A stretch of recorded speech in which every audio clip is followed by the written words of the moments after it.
Councilmember Hulliver. Working on the sound, I think. You want to keep Okay. going, Elaine, and we'll circle back? Okay. Councilmember Fung. Sound isn't working. I can't hear anybody. Oh, there you go. We can Thank hear you, Councilmember Councilman. Hulliver. Councilmember Fung. Here. Councilmember Pappen. Here. Vice Mayor Oliva. Here. Mayor Snyder. Here. All council members are present. Excellent. Thank you. Before we get going tonight, I have a public message from the county manager. I had my second vaccine shot today. I am feeling great. The county manager did want me to let the people of Millbrae know that we're doing really well. However, we have one group within the Pacific Islander group that are falling behind on getting their COVID vaccination. So if anyone is of Tongan descent, we are really trying to make sure that you know that it is great and safe to get your vaccine and to go to myturn.org and sign up to get your vaccination. That is our one group within the county that is falling behind in our goals of getting people vaccinated. So with everyone else, I know some of the Leos are getting vaccinated, young people are getting vaccinated. Please take the time, go to myturn.org and get your vaccination scheduled. Thank you. With that, I am very happy to welcome the Spring Valley Girl Scout Troop 62527, and they are going to lead us in the Pledge of Allegiance tonight. If everyone could please stand.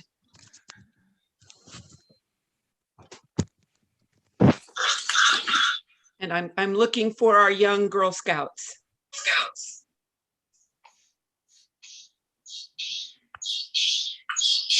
Elaine, do we have them? Yes, they are here. I saw them earlier. And if you could unmute yourself, you have the ability to do that. And go ahead and lead the pledge, please.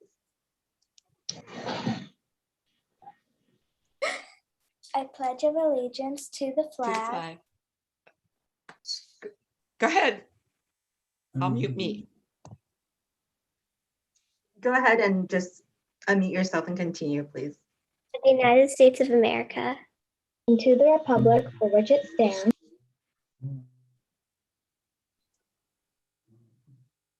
one nation under God, indivisible, with liberty and justice for all. Thank you, girl. Thank you very much. Another public service announcement today. The Girl Scout troop working with the Leos, they have officially reached their 500 pounds, and their donated bench to the city of Millbrae will be coming in July. So Girl Scouts, congratulations on your first 500 pounds. We're so very proud of you, and thank you for joining us tonight. Okay.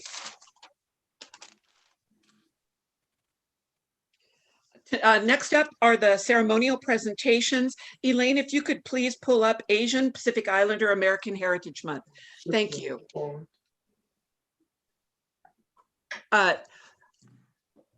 City of Millbrae is proclaiming tonight, whereas Asian American and Pacific Islander Heritage Month is observed during the month of May to celebrate and pay tribute to the contributions of Asian and Pacific Islander American history, culture, and achievements. And whereas Asian American and Pacific Islander Heritage Month originated in a congressional bill in June 1977, on March 28, 1979, President Carter issued the Presidential Proclamation 4650, proclaiming the week beginning on May 4th, 1979, as Asian Pacific American Heritage Week. And whereas on May 1st, 2009, President Obama issued Presidential Proclamation 8369, proclaiming May 2009 as Asian American Pacific Islander Heritage Month. And whereas Asian Americans and Pacific Islanders comprise many ethnicities and languages, and their many achievements embody the American experience, by recognizing the contributions and accomplishments of Asian American and Pacific Islander men and women, we celebrate the importance of inclusion to building a brighter future. And whereas Asian American and Pacific Islander women and men are leaders in all aspects of American life, government, and industry, science and medicine, arts and armed forces, education and sports. Whereas the Millbrae community has benefited through the cultural richness, diversity, and generosity of its local Asian Americans and Pacific Islanders, now, therefore, we, the members of the Millbrae City Council, do hereby proclaim May 2021 as Asian Pacific American Heritage Month. And Elaine, do we have someone accepting the proclamation? Yes, we do. We have a Youth Advisory Committee member, Sophia Balazar. Excellent. Welcome, Sophia. Would you like to say a few words? Yeah, thank you so much for this. I'm very happy to hear that Millbrae continues to embrace diversity and continues to become a great and safe place for people of all backgrounds. Thank you. Council, any comments from council?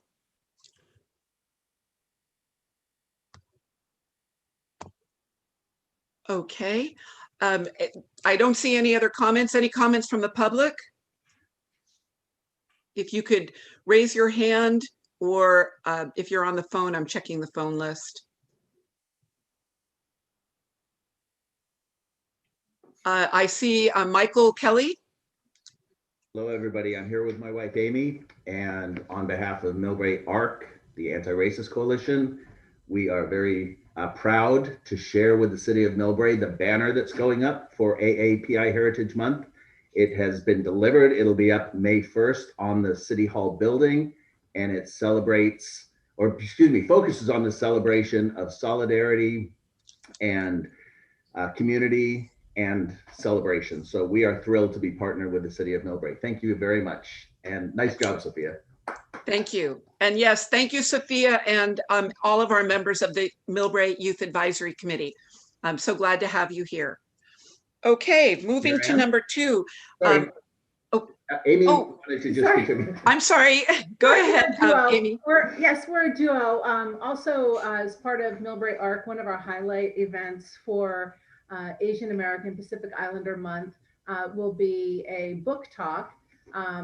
It is a text that is often used in freshman Asian American history classes in college. And Dawn Lee, who's a PhD and educator and a strategist, she does many, many things. She has donated her time to facilitate a talk for the first 2 sections, which is from the very earliest migration up until World War II. The book is fascinating. It's a Zoom meeting, and there are many ways to find out our Zoom link. Facebook, Nextdoor, Instagram. The city might help us promote it as well. And so I invite everyone to attend, even if you haven't read the book, listen to the book. It'll be a really fascinating 90-minute conversation. Thank you, Amy. And what is the night of that? The night is Thursday, May 12th. And the book is The Making of Asian America by Erica Lee. It's incredibly dense. It's a really well-written book, and I highly recommend it. Excellent. Thank you. And thank you, ARC. I do see that we have former Mayor Lee. Mr. Lee, if you can unmute yourself. Yes, thank you, Madam Mayor, members of City Council, and members of the public who I see I know many of you, and I just popping in as president of the Asian Pacific Islander Caucus, a organization that represents elected and non-elected Asian Pacific Islanders in the county. We want to thank you for this recognition, and it's more important than ever given the times. And these times are very unique, and I hope that we never have to go through this again. As you know, a man in New York was just beaten, and the perpetrator kept stomping on the guy's head. Luckily, they caught the person, and he's being charged with murder. But the point is that it's new that people, the public, are attacking elderly, defenseless, elderly people, and predominantly Asian elderly people. So I think that as a city, I think we've been working very hard. Thank you to Councilmember Anders and our leadership, the staff, Mr. Williams and Gina Pappin's been out there, and all our council members have been very supportive. And I thank the Millbrae ARC for their support. And all of my friends here, I know that you've been putting all of your time into this. And this is an epidemic that it is not stopped. It's not just about Asians. Racism against Asians is racism against all races. So, and all people of any religious or sexual preferences. So Millbrae is a place that is very tolerant, and that we hope that not only is it written in words, but we hope that in action that we continue to get the support that we hope that our allies will in more action. So thank you for this time, and thank you for this recognition. Thank you, Madam Mayor. Thank you, Mr. Lee. And I don't see, I'm not on full screen view, so if anybody is waving at me, I cannot see you. With that, I thank you all, and let's have a terrific month celebrating all of the accomplishments and of our Asian and Pacific Islanders here in Millbrae. Elaine, if you could pull up the next one. This is the, I didn't write it down, Mental Health Month.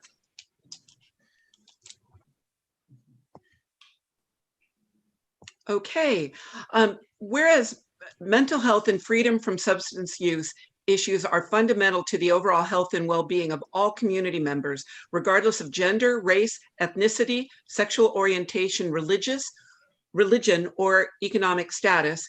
And whereas mental health and substance use conditions affect 1 in 4 adults in the United States in 2019, estimates suggest that 1 in 4 adults with a mental health condition are not receiving the help they need. And whereas mental health and substance use conditions are as treatable as other health conditions, and people who have mental health and substance use issues can recover and lead full, productive lives. And whereas the stigma prevents many from seeking services and support, education, and contact with those sharing stories of hope and recovery are key to reducing the stigma.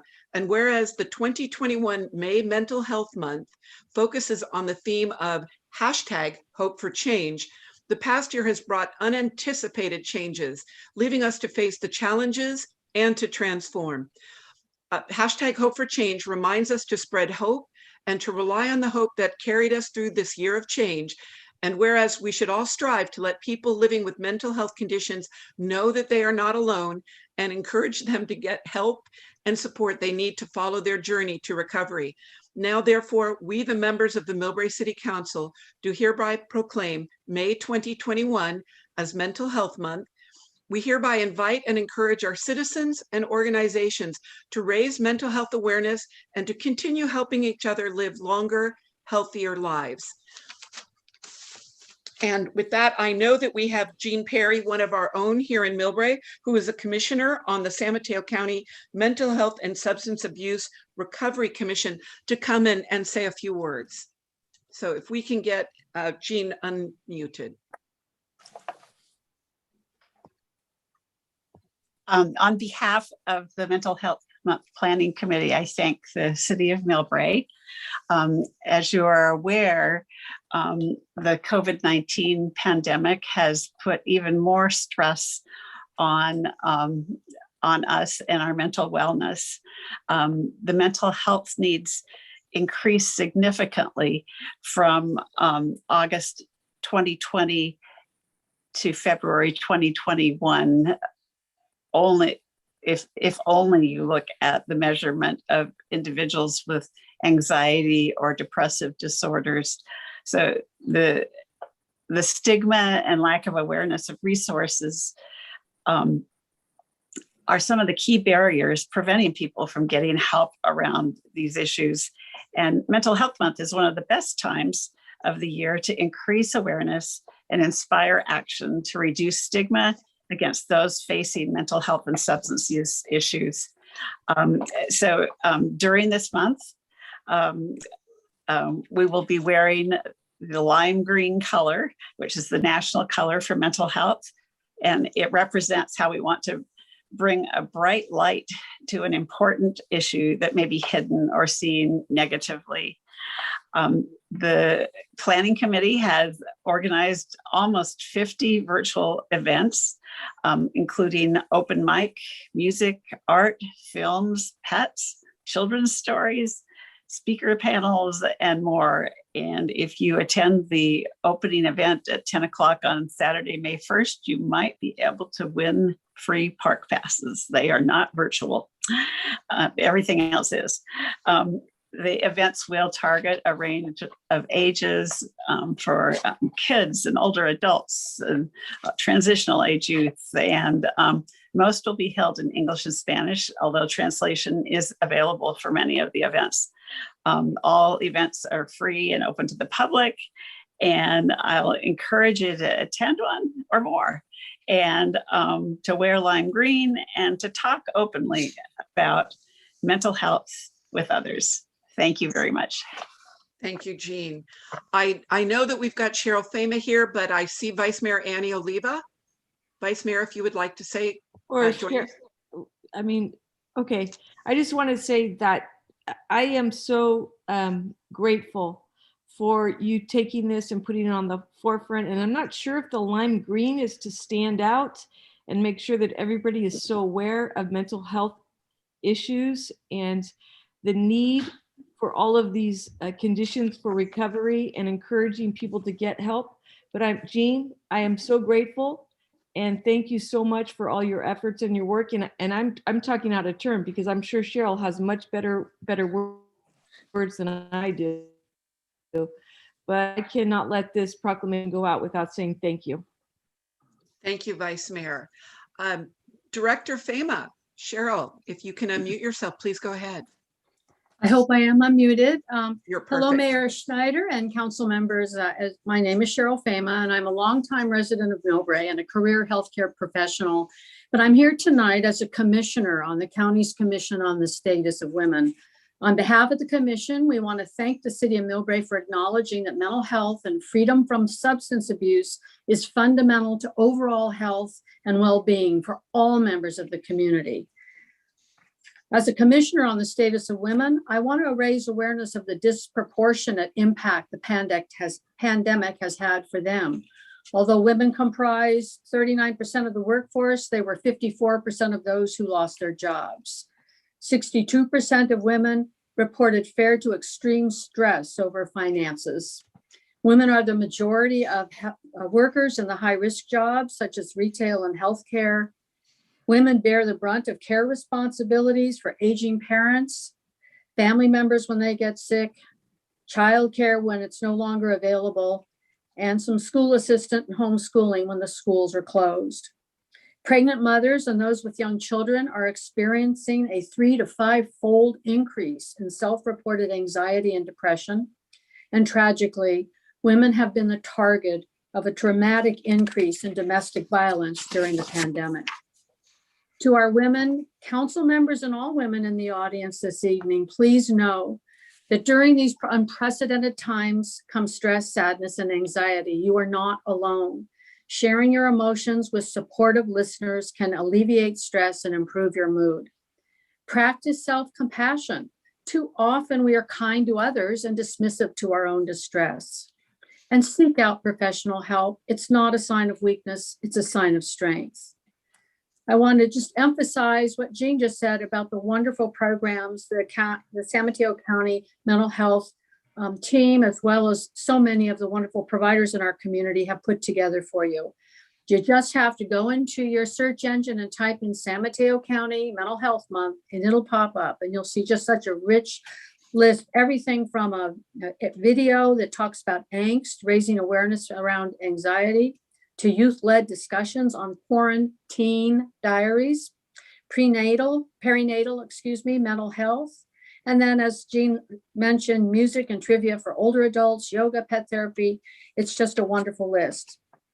And as the council's proclamation noted, if mental health is fundamental to overall health, then a focus on your own personal behavioral wellness is the best prevention. Thank you again, Millbrae leadership, for raising awareness about this mental health month. Thank you. Thank you, Commissioner Fama. I didn't know you also wore that hat too. Thank you for that. I see that we have Mr. Lee. Wayne, please go ahead. Thank you, Madam Mayor. I just want to thank all the guests for coming up and bringing this awareness, and the city for recognizing that there is bringing attention that there are issues with mental health, especially with what's going on with the pandemic. I just want the council to and our citizens to know that there are resources in the county. There are people in the county health department who speaks different languages too. So one of the barriers in a lot of people who don't have English as their first language, the language barrier has always been an issue with accessing healthcare. So I just want to let people know that, and tell your family that there are people who speaks a different non-English languages, and that this is very poignant time because a lot of kids at home, particularly Asians, don't even want to go to school because they're afraid of being harassed. They're stressed. Families are stressed. So we, as the caucus, are working on this issue with the health department and as well as the school districts. So we need everybody's help, all decks on hand, to make sure that our county and our city is well and healthy. Thank you. Thank you, Mr. Lee. City Manager, I'm going to put you on the spot a little bit. And Cheryl, Ms. Fama and Ms. Perry, would you mind sending me some links, and we can put out a public notice using the city's resources? So on our various resources, if you could just make sure that we've got all the important links. I thought what Ms. Fama said, just, you know, Google San Mateo mental health, but tell us what we should put in that and we will get that out there. As someone who lived through an abusive situation, but someone who's always been perceived as being very strong, I can tell you from personal experience how hard it is to make that first phone call.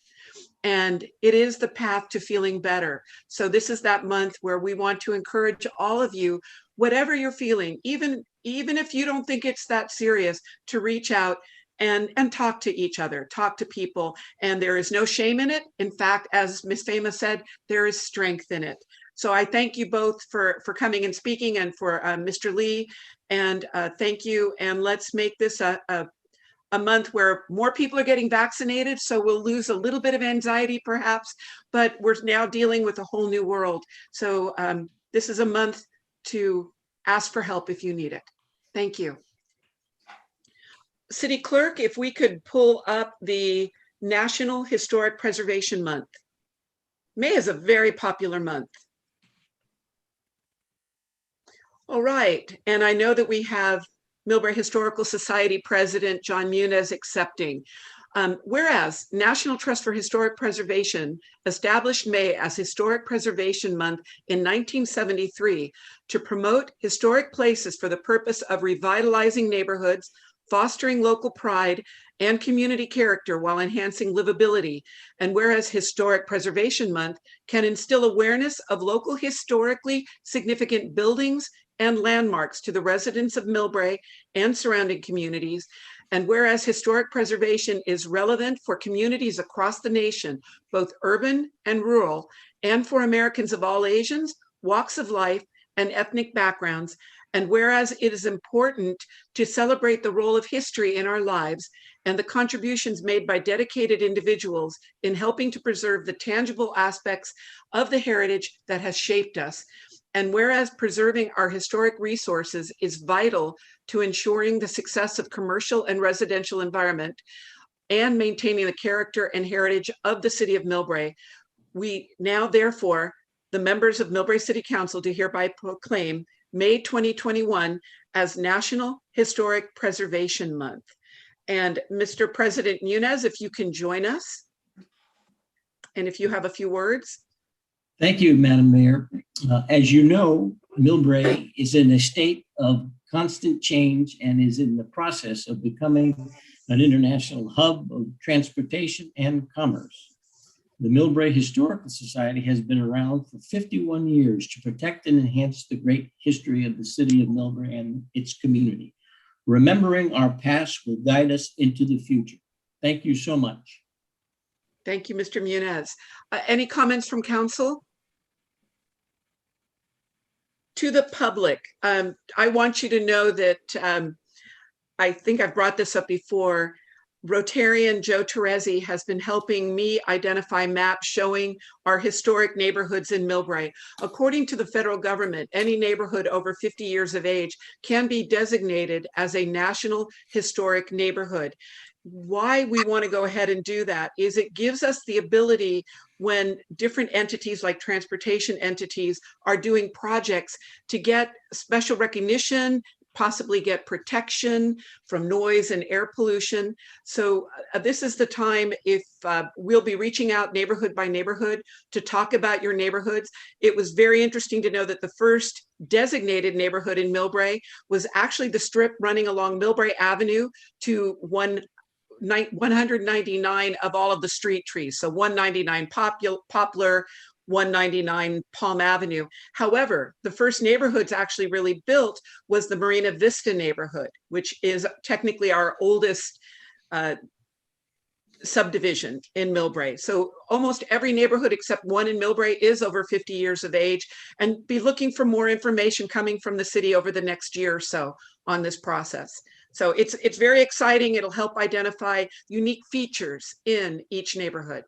So with that, Councilwoman Pappen. Thank you, Madam Mayor. I just wanted to say it's going to be a long evening. I hope we can stick closer to the presentations and the facts, please. All right, Elaine, if you could move on to the next one.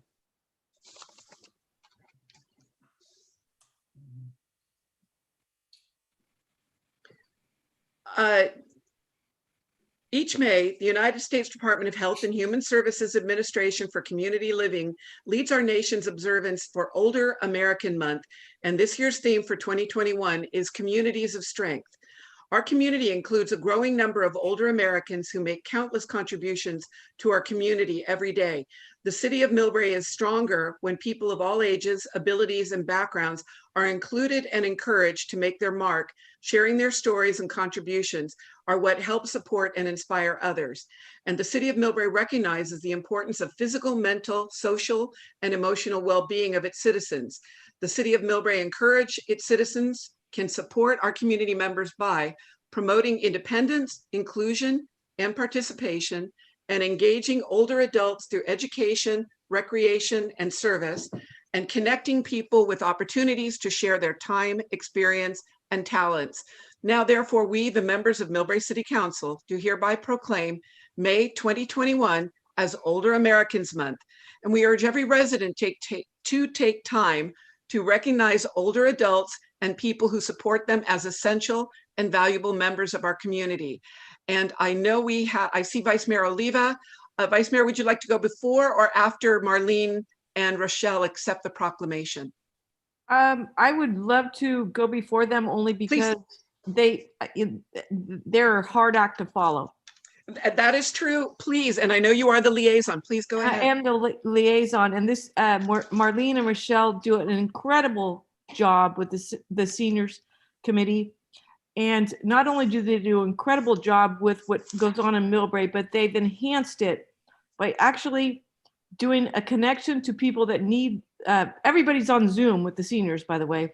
And these people are connected. And Marlene and Rochelle have put together opportunities of people in our community to share their experiences and talent. And it's been so amazing to see what they have done. And I'm very grateful to have them as my friends, and most grateful to have them to be part of Millbrae Senior Advisory Committee.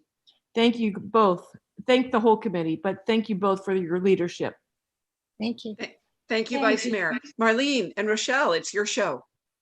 Okay, I'll go first. First off, thank you so much, Madam Mayor and council members, for recognizing Older Americans Month.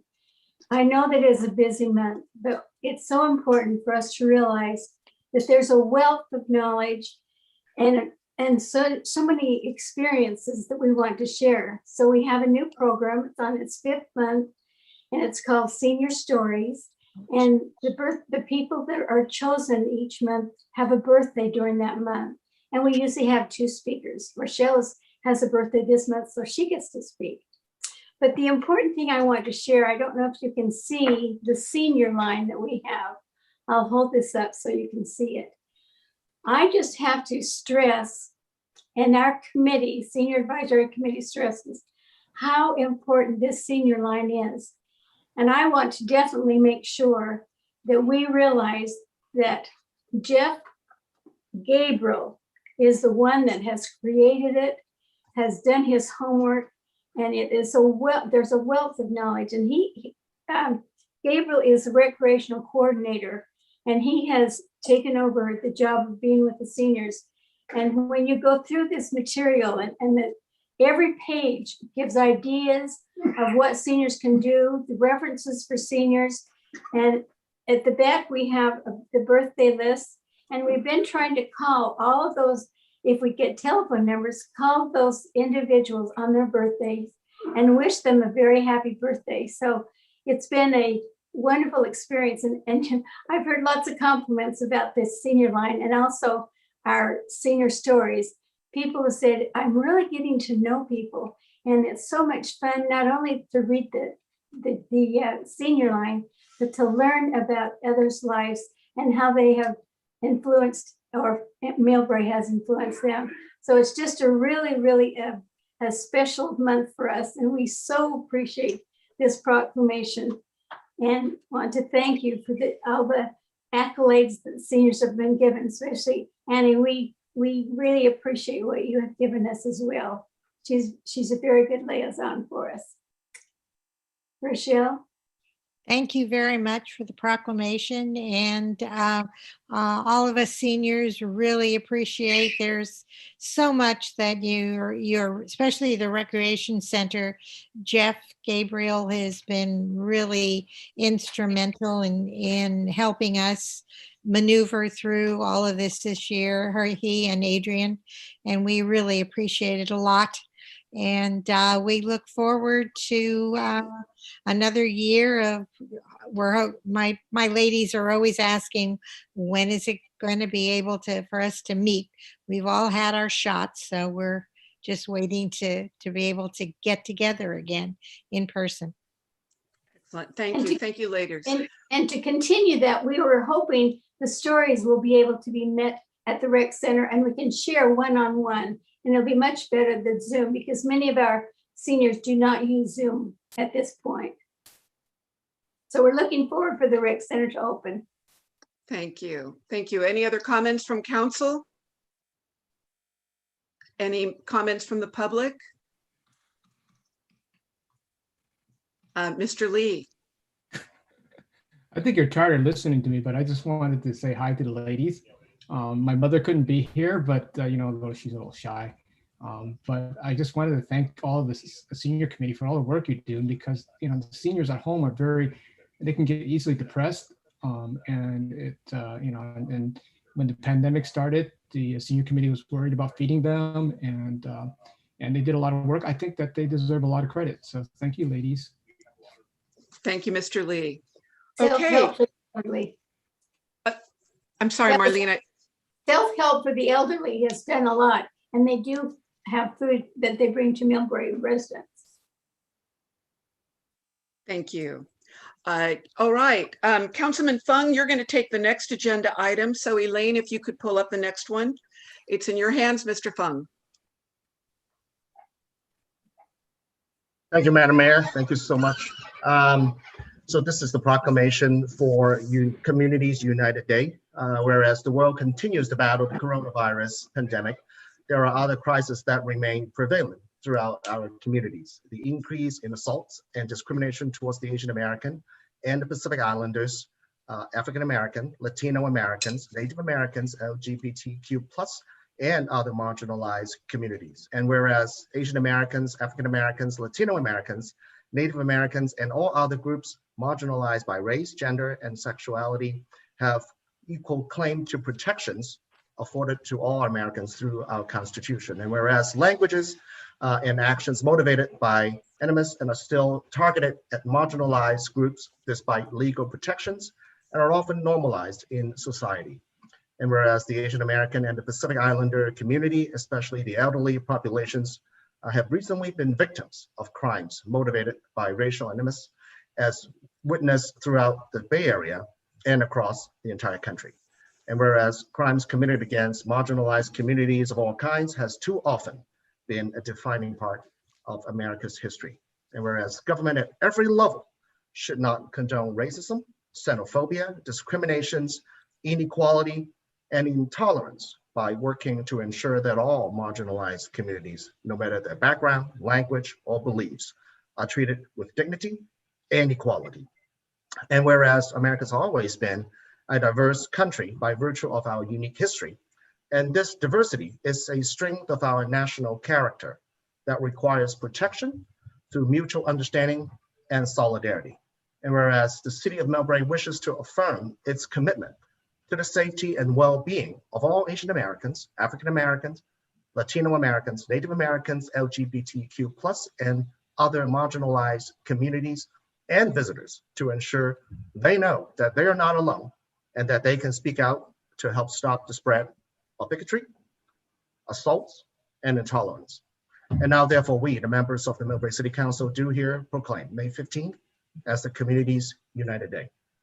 And today we've had a few esteemed young member of our communities. We got Herman Pang here today with us. He is one of the lead organizer for our April 17 Millbrae rally. So glad to have you here today. And he also pitched in quite a bit of his time and effort in drafting this proclamation. Thank you so very much for your effort. We also have Lillian Chang here with us today. And she's also been one of the lead volunteers for many of our events, as well as the April 17 rally. We've also have Grace here today with us. She's part of the Asian Uplift, spent quite a bit of time volunteering for her community in San Mateo, as well as showing support in our Millbrae rally on April the 17th. We also have Adrienne Fung, who is also in the audience today, and she's one of the lead chanters, leading off our march on April the 17th today. So thank you very much. I am so glad and honored and encouraged to see our young leaders stepping up in times such as this to raise awareness and to really stand solidarity and stand firm into the virtue and the value, and really find ways to protect our marginalized communities and continue to be a leader, right? The world is a better place because of all of you. Thank you so much for stepping up. And Herman, would you like to say a few words and then followed by Lillian and Grace? Sure. Thank you so much, Councilmember Fung. And thank you to the rest of the council, and thank you to everyone gathered here today. As Councilmember Fung said, I have a few prepared words to celebrate this proclamation. For those of you who do not know me, my name is Herman Pang. As Anders so kindly said, I'm a younger person. I grew up in Millbrae and would like to consider myself a native son of the town, although I am a college student now, living pretty far away here in the East Coast. But because I've been afforded time to share my thoughts, I feel that I owe my words to my community. So I feel obligated to reiterate our sentiments and humbly share what I feel is most pressing about our current moment and this moment we find ourselves in. So the message I believe is the most relevant for today is this. It is my sincere hope that tomorrow welcomes a day where we grow on the progress we have made in fostering true bonds between all racial groups in Millbrae and around our nation. In other words, I pray that tomorrow doesn't begin the process where united against hate becomes an empty political slogan. The process of solidarity becoming rhetorical rather than actionable, or the process of progress itself becoming progress for us at the exclusion of progress for others. And it doesn't take a scholar of history to recognize that these risks are always out there. And oftentimes I find myself reading on the history of our nation and discovering more reasons for pessimism. But as the rallies that we have had and the upcoming May 15th day that we have shows, pessimism rarely brings about necessary change. So rather, it is my hope for all of us that we recognize these risks as certainly constant and certainly dangerous, but yet remain true to our belief in the project of equality, no matter how difficult. Because in the midst of all this pessimism, which I'm sure many of us share, I too share in it, I hope that we can recognize that progress has been made in our time. And whatever progress has been made, it's always relied on us coming together. So although I feel like we can't have blind faith in this process, it is my sincere hope that we can have faith, at least in each other, and recognize the good that we all can do if we are united. United not simply as members of the Asian American community or African American community, Latino community, Native American community, or any other marginalized community, but instead as parts of a collective enterprise that has always had the potential for helping each other out. And so with that, I humbly accept this proclamation. I celebrate this proclamation. I thank you all for listening. And I thank Councilmember Fung for allowing me to speak. I'm wary of the challenges ahead of us, but I hope that we all share in the optimism that we have placed faith in each other and this faith has not been misplaced. Thank you. Thank you, Mr. Pang. Lillian, would you like to say a few words? Sure, thank you. And yeah, I mean, I'm just going to reiterate, I think Herman's sentiments. So my name is Lillian. I'm a current senior at Mills, and I'm also a member of the Millbrae community as well as the AAPI community. And so as a student who has been involved in volunteering for some of the events and rallies, and also for this May 15th event, I really think the message is that we need to stand together in solidarity against all types of hate, and that the messaging shouldn't be that we, should be divisive or that marginalized communities should be pitted against each other. This is really the time where we should empathize over each other's shared struggles and support each other in this fight, whether it be, the AAPI community, the Black community, the Latinx community, the LGBTQ plus community, or even the Native American community. And so when we recognize that we are all being affected by the same system, we need to come together and unite to combat an oppressive system. And I think this messaging is really important. And so on behalf of this community here, I think to celebrate May 15th as Communities United Day is a way for us to move forward and to think about united actions that we can do to solve some of the problems and issues we see in today's society. Thank you. Thank you. If there are a couple of audience members, if you could please mute yourself, that would be terrific. Thank you, Lillian. Very well said. Grace, would you like to say a few words? Yeah, I echo Lillian and Herman's sentiments. I'm Grace. I'm a junior at Aragon. I organized the April 10th rally along with the rest of my team at Asian Uplift, and I'm so excited to be a part of this Community United effort. I think it's crucial that we bring foreground to all of the issues that we've been discussing: hate crimes, xenophobia, police brutality, and I think that the strength of so many communities will be unprecedented. So I'm so excited to be able to include so many voices and ensure that we do amplify them during this event. And yeah, thanks. Thank you so very much for each and every one of you. I'm so encouraged that all of us can come together and bring about the awareness that is much needed. And the most important thing is, we've got all these young leaders who's willing to step up and really take a stand and unite all the communities, because we cannot end these discriminations and racism and violence attacks alone. And so we must do this together as a communities. And that's the spirit of Communities United on May 15th it's about. So I encourage everyone to join us on May 15th. The event is going to be 11 a.m. In San Mateo Central Park.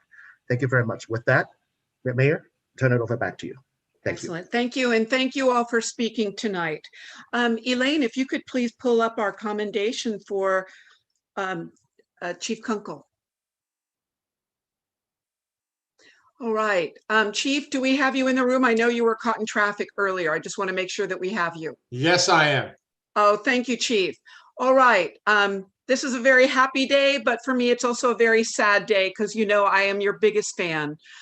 Whereas the City of Millbrae honors and congratulates Police Chief Kunkel on his well-deserved retirement, and whereas Police Chief Kunkel started his law enforcement career with the Menlo Park Police Department as a reserve officer in 1995, although he doesn't look that old, he rose through the ranks, and in 2005, Police Chief Kunkel left the Menlo Park Police Department to work for the San Mateo County Sheriff's Office, where he worked in transportation, patrol, corrections, as a field training officer. And he also worked as a special agenda supervisor for the San Mateo County Narcotics Task Force and served as the director of the Office of Emergency Services and Emergency Services Bureau. And in 2018, Captain Kunkel was appointed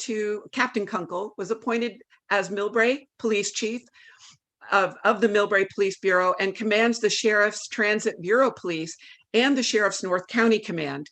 And whereas Police Chief Kunkel's achievements are numerous, he's won the 10-851 award twice and received 2 awards for heroism in the line of duty. And whereas Captain Kunkel is loved, respected, and adored by his peers, employees, and members of the community, he goes above and beyond for the communities he serves. And whereas the city of Millbrae is fortunate to have you as our chief, we appreciate your unwavering commitment and service throughout the years. Congratulations on your retirement. Now, therefore, we, the members of the Millbrae City Council, do hereby congratulate and commend Police Chief Kunkel. It's actually Police Chief Randall Kunkel, for 26 years of dedicated law enforcement service, and extend our best wishes to you as you embark on your new journey. I know that we've got hands up. We're going to go through a hierarchy here. So I'll leave my comments for the end, but if we could have Vice Mayor Oliva. Chief? Yes, ma'am. It was such a surprise. I mean, you were such an amazing fit for our community. And I am so saddened to lose your presence, but I'm so grateful for you and everything you did while you were here. I wish you the best of luck in your whatever you're going to do. And whoever's going to get that smile on a daily basis is one lucky son of a gun.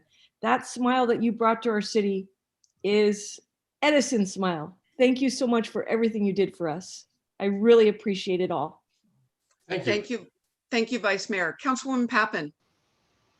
Thank you, Madam Mayor. Chief, oh, wish you just the very, very best in the future you still have ahead. This is deeply saddening for all of us. You have been a wonderful guide, a wonderful spirit. You have protected our city, and the officers you have, deputies you have brought in have been a great addition to the city. So I really want to thank you for all you've done to keep us safe. And we are so going to miss you, but I know in my heart you have a great future. You're very young. You have a great future ahead. I hope you get to enjoy this moment with your family and have a good time. You've earned it, my friend. Thank you so very much for all you've done. Thank you, Councilwoman. Councilman Fung. Thank you, Madam Mayor. Chief, I got one sentence for you. A life well lived is a life lived to serve others, and you fit in that very, very well.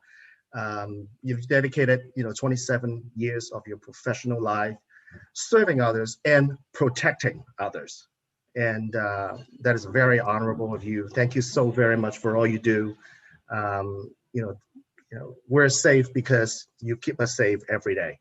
And thank you so very much. Good luck in all your future endeavor. I'm sure they'll be great. And we're gonna miss you. I'm very, very sad to see you go, but I'm sure we'll see you again. So please come back and visit us whenever you can. Thank you, Paul. Thank you, Councilman. Councilman Holober. Chief Kunkel, thank you very much for all your service here in Millbrae. It really, to be honest, it really ruined my day when I saw that email from you that you were leaving. I mean, we've had some really great chiefs come into Millbrae from the Sheriff's Department, but I think you really brought some stability, a sense of stability that I think had been lacking for a while. Excellent professionalism, very open to the community, really a community-minded focus that you had, and all the work that you did with auto vehicle burglary task force with working with the transit agencies has really helped to make our community a lot safer. So while I'm sad to see you go, I really wish you all the best in the next phase of your career. And please, please don't be a stranger. You're welcome in Millbrae anytime. Hopefully we'll be resuming our in-person events in the near future, and we hope to see you there. So thank you very much. Thank you, Councilman. Chief, I've talked about you before. I just want the public to know that one of the best things about you is you listen to us, you listen to the public, and then you made things happen based on what we said. And I had the honor to work with you and your staff who so clearly adore you.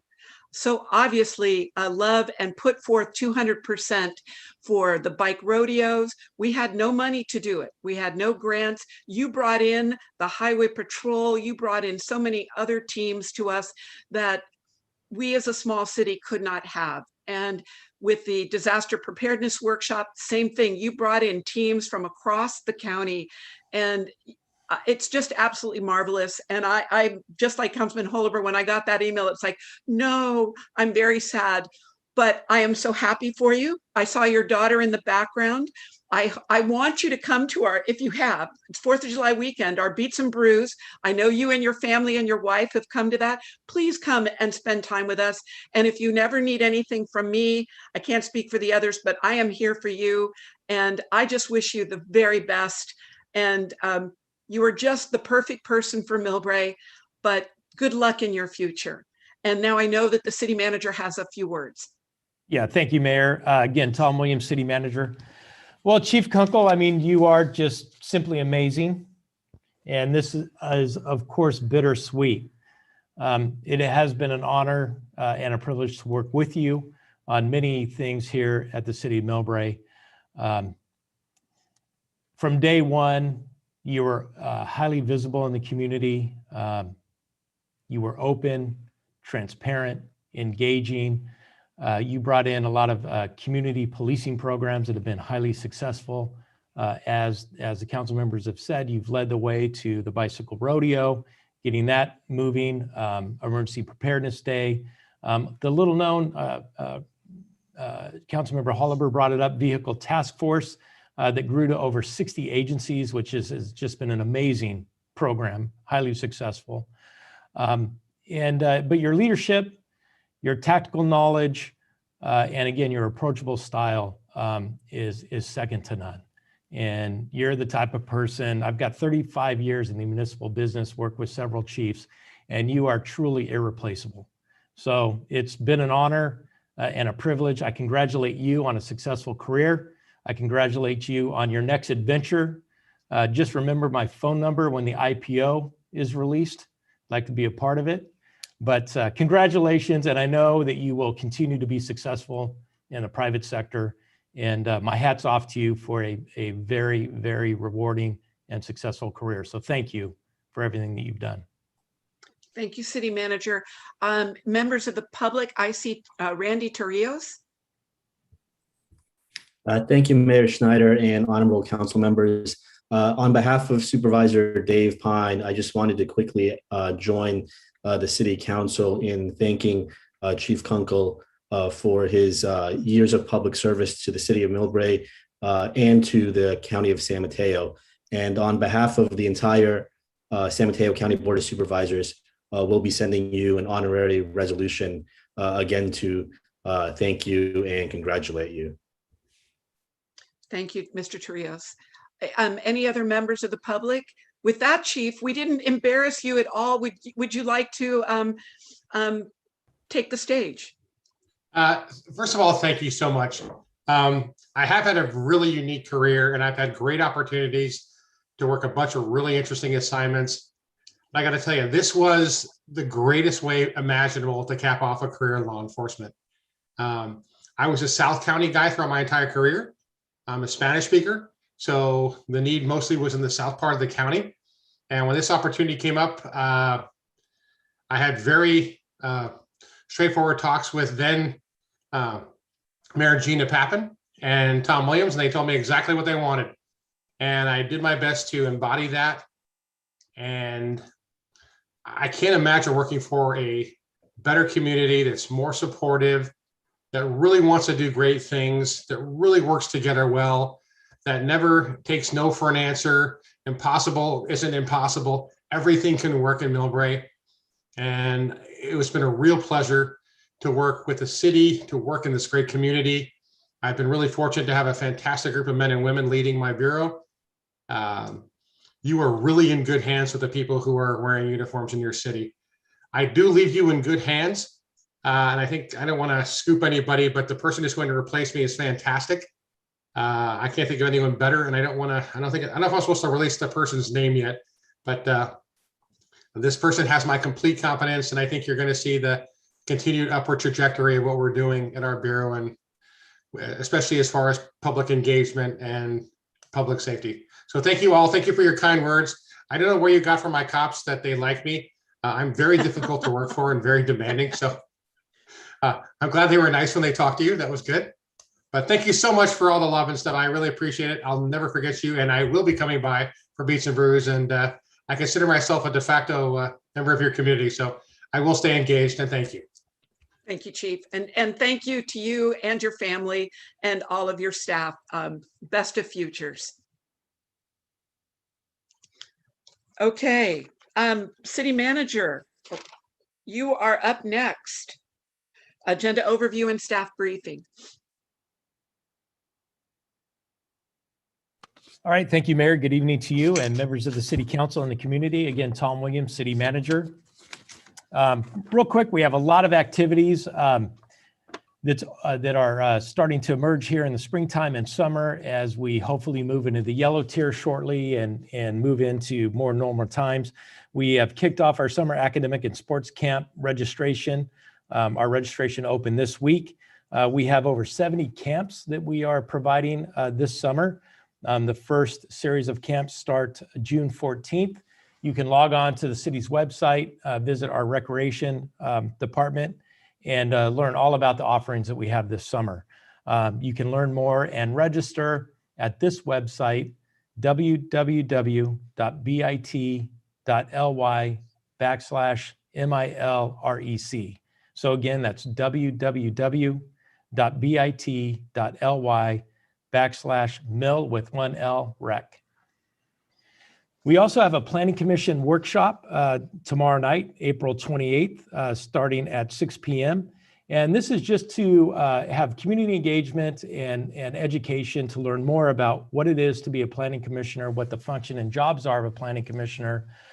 Very important role within local government here in the state of California. As a planning commissioner, we'll review and take action on development projects, both current development projects and long-range planning projects, so zoning and the vision and the future of the city of Millbrae. And it's a good time to get interested in being a planning commissioner because we've embarked on the preparation of our general plan, and that is the guiding land use element that will take this city into the future for the next 30 years. So tomorrow night, 6 p.m., you can log on to the city's website for the Zoom information. We also, the Millbrae Spring Art Show Contest. If you live, work, or go to school in the city of Millbrae, you can participate in our second virtual art show by submitting a clear photo of your artwork against a blank backdrop by May 3rd. Again, at www.bit.ly/MILLBRAE art show. So that's www.bit.ly/Millbrae art show. And the deadline for submission is May 3rd. Also, there's a countywide community meeting entitled An Introduction to the Housing Element Update. And again, a very important countywide community meeting on housing and will fit with the city's preparation of the general plan and housing element. That event is on May 6th at 6 p.m. hosted by San Mateo County for all cities within the county. To learn more, you can log into letstalkhousing.org/events. So that's www.letstalkhousing.org/events. Also honoring Officer David Chikuti. This past Sunday, we honored the legacy, courage, and commitment of Officer Chikuti, one of our community officers, and our David Chikuti Center is named after him. On April 25th, 1998, Officer Chikuti responded to an emergency call for assistance from another officer on Highway 101. Officer Chikuti was the first to arrive at the scene and assist, and he was immediately shot and killed, and the suspect was then later taken into custody. So we honor Officer Chikuti by remembering his service, who he was, and what he gave to us as a community. We honor his sacrifice to this community, and we will never forget Officer David Chikuti. So with that, Mayor, I'll move into the overview of the agenda. We have under item 2, our calendar of events, reports of bills and claims, and report out of the April 13th, 2021 closed session. Then we move on to item number 3, approval of the meeting minutes. We had a special meeting of December 3rd, and those meeting minutes are for your approval this evening. There are no oral reports from any commission or committee chairs this evening. Then we moved into public communication. That's for any member of the audience that would like to address the City Council on any subject that's not on tonight's agenda. Speakers are limited to 3 minutes. We move to the consent calendar. We have 2 items on consent. Item number 5 is the resolution accepting the Millbrae Transit Center to Spur Trail Connection Gap Closure Project as complete and authorize us to file the notice of completion. Item number 6 is approval of the fitness court mural rendering. Mayor, we would like to remove this item from consent calendar as there's really 2 different renderings that we'd like council to consider this evening and make a decision on. Then we move to public hearing. We actually have no public hearing items this evening. Then we move to existing business. We have 1 item, that's item number 7, and that is an update on the design build construction of our recreation center. Then we move to the new business category. We have item number 8, which is to consider adoption of a resolution to add 1 alternate member position to each of the city's advisory committees. Item number 9 is to consider approval by motion to adopt a spot/memorial tree program. And item 10 is a study session for the fiscal year 2021-2022 general fund operating budget. After that, then we move into council comments and adjournment. So that concludes the overview of this evening's agenda. Thank you, City Manager. Okay, if I can have, is there a report out on the April 13th, 2021 closed session? Yes, Madam Chair. There were actually 2 closed sessions. There was a special meeting closed session on April 13th regarding a matter of existing litigation. That litigation matter was filed by Anton Devco. The council received a report. No action was taken. And then at the end of the regular council meeting, the council held a second closed session that evening. That was a closed session regarding significant exposure to litigation. The significant exposure arises out of a letter that the city has received dated March 5th, 2021 from Kevin Shankman regarding the California Voting Rights Act. Again, the council received a report from the city attorney and no reportable action was taken. That concludes my reports. Thank you, Madam Mayor. Thank you, City Attorney Kassman. Next up are minutes. If there are no comments on minutes, if I can have a motion and second. Mayor, I do see a hand raised by. Yeah, that's a public member, so we'll hold off on that until public comments. I saw that too. Thank you, Elaine. So moved on the minutes, Mayor. Thank you, Vice Mayor. Second. Thank you, Councilman Hollenberg. Any comments? Okay, Elaine, could you please call the vote? Councilmember Hollenberg. Aye. Councilmember Fung. Aye. Councilmember Pappen. Aye. Vice Mayor Oliva.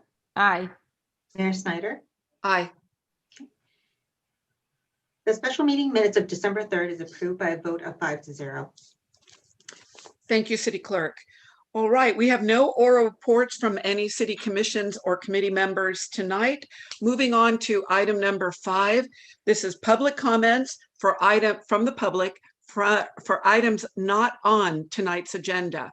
So I do see a hand raised by someone listed as Rainbows. And now I see 3 people. So the first person if you could please identify yourself. Yes, I'm Franz Marie Lippincott, resident of San Mateo County. Just want to commend you all and appreciate your service. It takes a lot to be county officials or even in the end government officials. So mahalo. Thank you. That's a lovely way to start public comment. And the next up, I think, are Amy and Michael Kelly. Hi, I'm Amy Lauer. I spoke earlier. I wanted to take less than 3 minutes, probably, to talk about something serious. So tomorrow is April 28th, and you may not all be aware, but it is the 79th anniversary of the opening of the Tanforan internment camps down the street where people today shop. Hey, yo, you wanna play some Roblox? Jason, could you please put your phone? There we go. Thank you. Well, that was a nice bit of levity. So 2 things. One is there is work that's ongoing to build a memorial. I am going to go check it out. I did read that there's actually a mural inside the mall. It's a historical mural, but it omits the internment camp, and there's a small plaque outside, which will move to the BART station where the memorial will be. And I bring this up because it's so important that we know our history. And there have been decades of apologies to US citizens who were ripped from their homes and their businesses and their communities and families torn apart. And everyone said, never again. And in fact, behavior and racist policies written by trusted government officials who are elected by the people have continued through decades and are going on today. So I am very appreciative of the united communities and the deep thought that was taken to make it incredibly inclusive. I'm always an editor, so I would say you should add women to that list because women still, we have not passed an equal rights amendment, but that's a separate conversation. But I think it's really important that we do recognize our history. We find a way to explain it to our children. Because what must never happen again is, racist policies, and actually they need to be undone. And that's the hard work we have today to figure out how do we undo it. It's not easy. So that's all I wanted to offer for today. Thank you. Thank you, Ms. Lauer. Mr. Kelly? I'll let the others go first. I'll raise my hand again. Thank you. Okay, I see Freeman. Yes. Thank you, Mayor. So this is Freeman Peng, and I would like to take this opportunity to say that it's my great honor to be appointed the new member of the Economic Vitality Committee. I also want to take this opportunity to have Mayor Ann Schneider clarify to the public of her allegations against me on the April 13 council meeting when voted for my appointment. So in the video playback of this meeting at 46 minutes and 10 seconds, Mayor Schneider started making the following statements. Quote, I met with Freeman Peng, Andrew Lee, Karen Cheng, and Margaret Ng at Karen Cheng's house. And at that meeting, Freeman Peng stood over me and threatened me. And I did file this report with the sheriff department. I understand that you all have not been able to find it, but I experienced that. So unquote, and then later on, Mayor said is that, but I cannot vote for someone who physically threatening me. So Mayor Schneider, also you answered yes when Councilwoman Ann Oliver asked, quote, did you file the report, unquote. Mayor Schneider, you assure the council member and the public that you filed the report multiple times, yet to the best of my knowledge, the report has not been seen by anyone, including myself. I'm now officially requesting that Mayor Schneider you provide a detailed description of how I stood over and physically threatening you, since this is a very serious accusation against me. Please also make sure you will provide to the public the report. You said that you file with the Sheriff Department for the Public Records Act. Thank you. Thank you, Mr. Peng.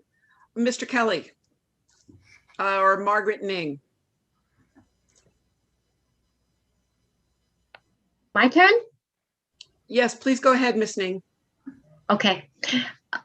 I would like to thank our councils for appointing Karen Chin and Freeman Peng as new members of Economic Vitality Committee. Both Ms. Chin and Mr. Peng are not only highly motivated professionals with great experience, but they are also passionate about community service. I personally have seen them engage in various community service in the last few years, and I believe that they will be a great asset to our committee. And another thing that I would like to comment on is Mayor Schneider's statement on April 13th regarding her encounter with Mr. Peng in March 2018. Mayor Schneider pointed out that Mr. Peng, and I quote, physically threatened the mayor during the meeting at Karen Chin's house. I was in the meeting and along with 4 other residents who met with then council member Schneider. On that day, I, along with Freeman Peng, Karen Chin, and Angie Lee had very constructive yet pleasant conversations with council member Schneider. The meeting was about TOD2 development, also known as the Gateway Project. I do like to point out that myself, Freeman Peng, Angie Lee, and Karen Chin are all in support of affordable housing, Class A office space, retail commercial opportunity, and hotel development at TOD2 site. In fact, both Freeman Peng and I felt that TOD2 site is a perfect location to bring in additional commercial opportunity and the much needed revenue for Millbrae. There's absolutely no truth to Mayor Schneider's claim on April 13 that Mr. Peng was against affordable housing and Class A office space. On that day, Mr. Peng urged Council Member Schneider to consider requesting Republic Urban to enhance the existing project scope so that more Class A office space and commercial space would be built. That in 2018 and still is today, that tax revenue and development impact fee are necessary to fund the maintenance and improvement of our aging infrastructure and to rebuild community center as well as to bring economic vitality to Millbrae. I'm sure you can all resonate this after seeing the ever increasing water bill in the past 10 years.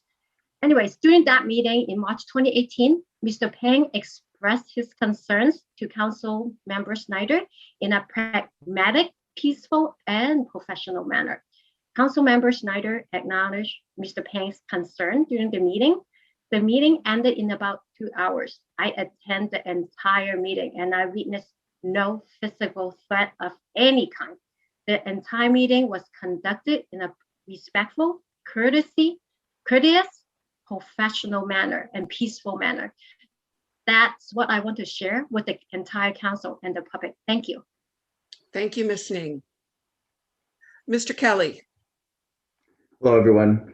And thanks for making time on our split screen here with my wife and I. So my name is Michael Kelly.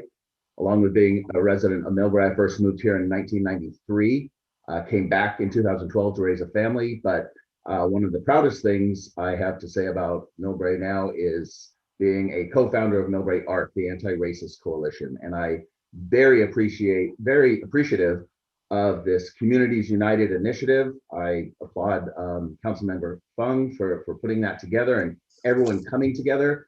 What I'd like to call out is that there are groups that are putting their solidarity or coming in solidarity and putting their efforts together. I was incredibly proud of the city of Millbrae to put up the Black Lives Matter banner earlier. And I know there was some outcry from some members of Millbrae that they felt that was a political statement, that it's a terrorist organization. And we believe at ARC that Black Lives Matter is human rights. It is not saying go sign up and be a Marxist. BLM as a group has come out in support of AAPI and stopping violence against Asians and Asian hate. Conversely, AAPI came out in support of BLM. So this whole of communities together is such an important concept. We're proud to be partnered. Millbrae ARC is proud to be partnered with the city of Millbrae. There's a banner going up this weekend supporting AAPI Heritage Month. And I would respectfully request that along with that banner, the Black Lives Matter Millbrae goes back up too, because we can do two things at once. We can be against racism. We can be against violence. And while there's horrific things being perpetrated against Asian Americans and Pacific Islanders, the situation nationally with the police is, Black and brown people are being murdered at a rate 3 times that of any other race. And it's abhorrent. It has not stopped since the murder of George Floyd. And there is white nationalism in Millbrae. I'm sorry to say, there is over racism in Millbrae. It's a sad state of affairs. But entities like Fox Network, they call, Adam Toledo, the 13-year-old, they call him a 13-year-old man. And Kyle Rittenhouse, the 17-year-old that killed 2 people at the protest, they call him a 17-year-old boy. So these kinds of things are horrific to me. So I think if we can get Black Lives Matter Millbrae right up next to the banner of AAPI that's coming up, that would show everyone that we truly, at the city level, at the community level, at the council level, have something to say and we're doing something about it. I appreciate the time very much, and thank you so much. Thank you, Mr. Kelly. I don't see any additional hands. Elaine, do we see anyone on the phone? I do not. Okay, closing public comment. Moving on to consent calendar. The one item is number 5, a resolution accepting the Millbrae Transit Center to Spur Trail Connection gap closure as complete and authorizing the filing of a notice of completion with the county. If there are no comments, if I can have a motion in a second. Move approval. Thank you, Mr. Holliber. If I can have a second. Second. Thank you, Mr. Fung. Any comments? All right, Elaine, could you please call the vote? Councilmember Holliber. Aye. Councilmember Fung. Aye. Councilmember Pappen. Aye. Vice Mayor Leva. Aye. Mayor Snyder. Aye. Okay, the resolution accepting the Millbrae Transit Center to Spur Trail Connection gap closure project as complete and authorize the filing of a notice of completion passed by 5-0. Thank you, City Clerk. All right, City Manager, I'm not sure which staff, if you could have agenda item 6, approval of the fitness court mural rendering, which was listed as an action item tonight, but please go ahead. Yeah, I will just quickly turn it over and introduce our Recreation Director, Mackenzie Brady. Good evening, Mayor, members of the City Council. Mackenzie Brady, Recreation Director. Let me go ahead and share my screen.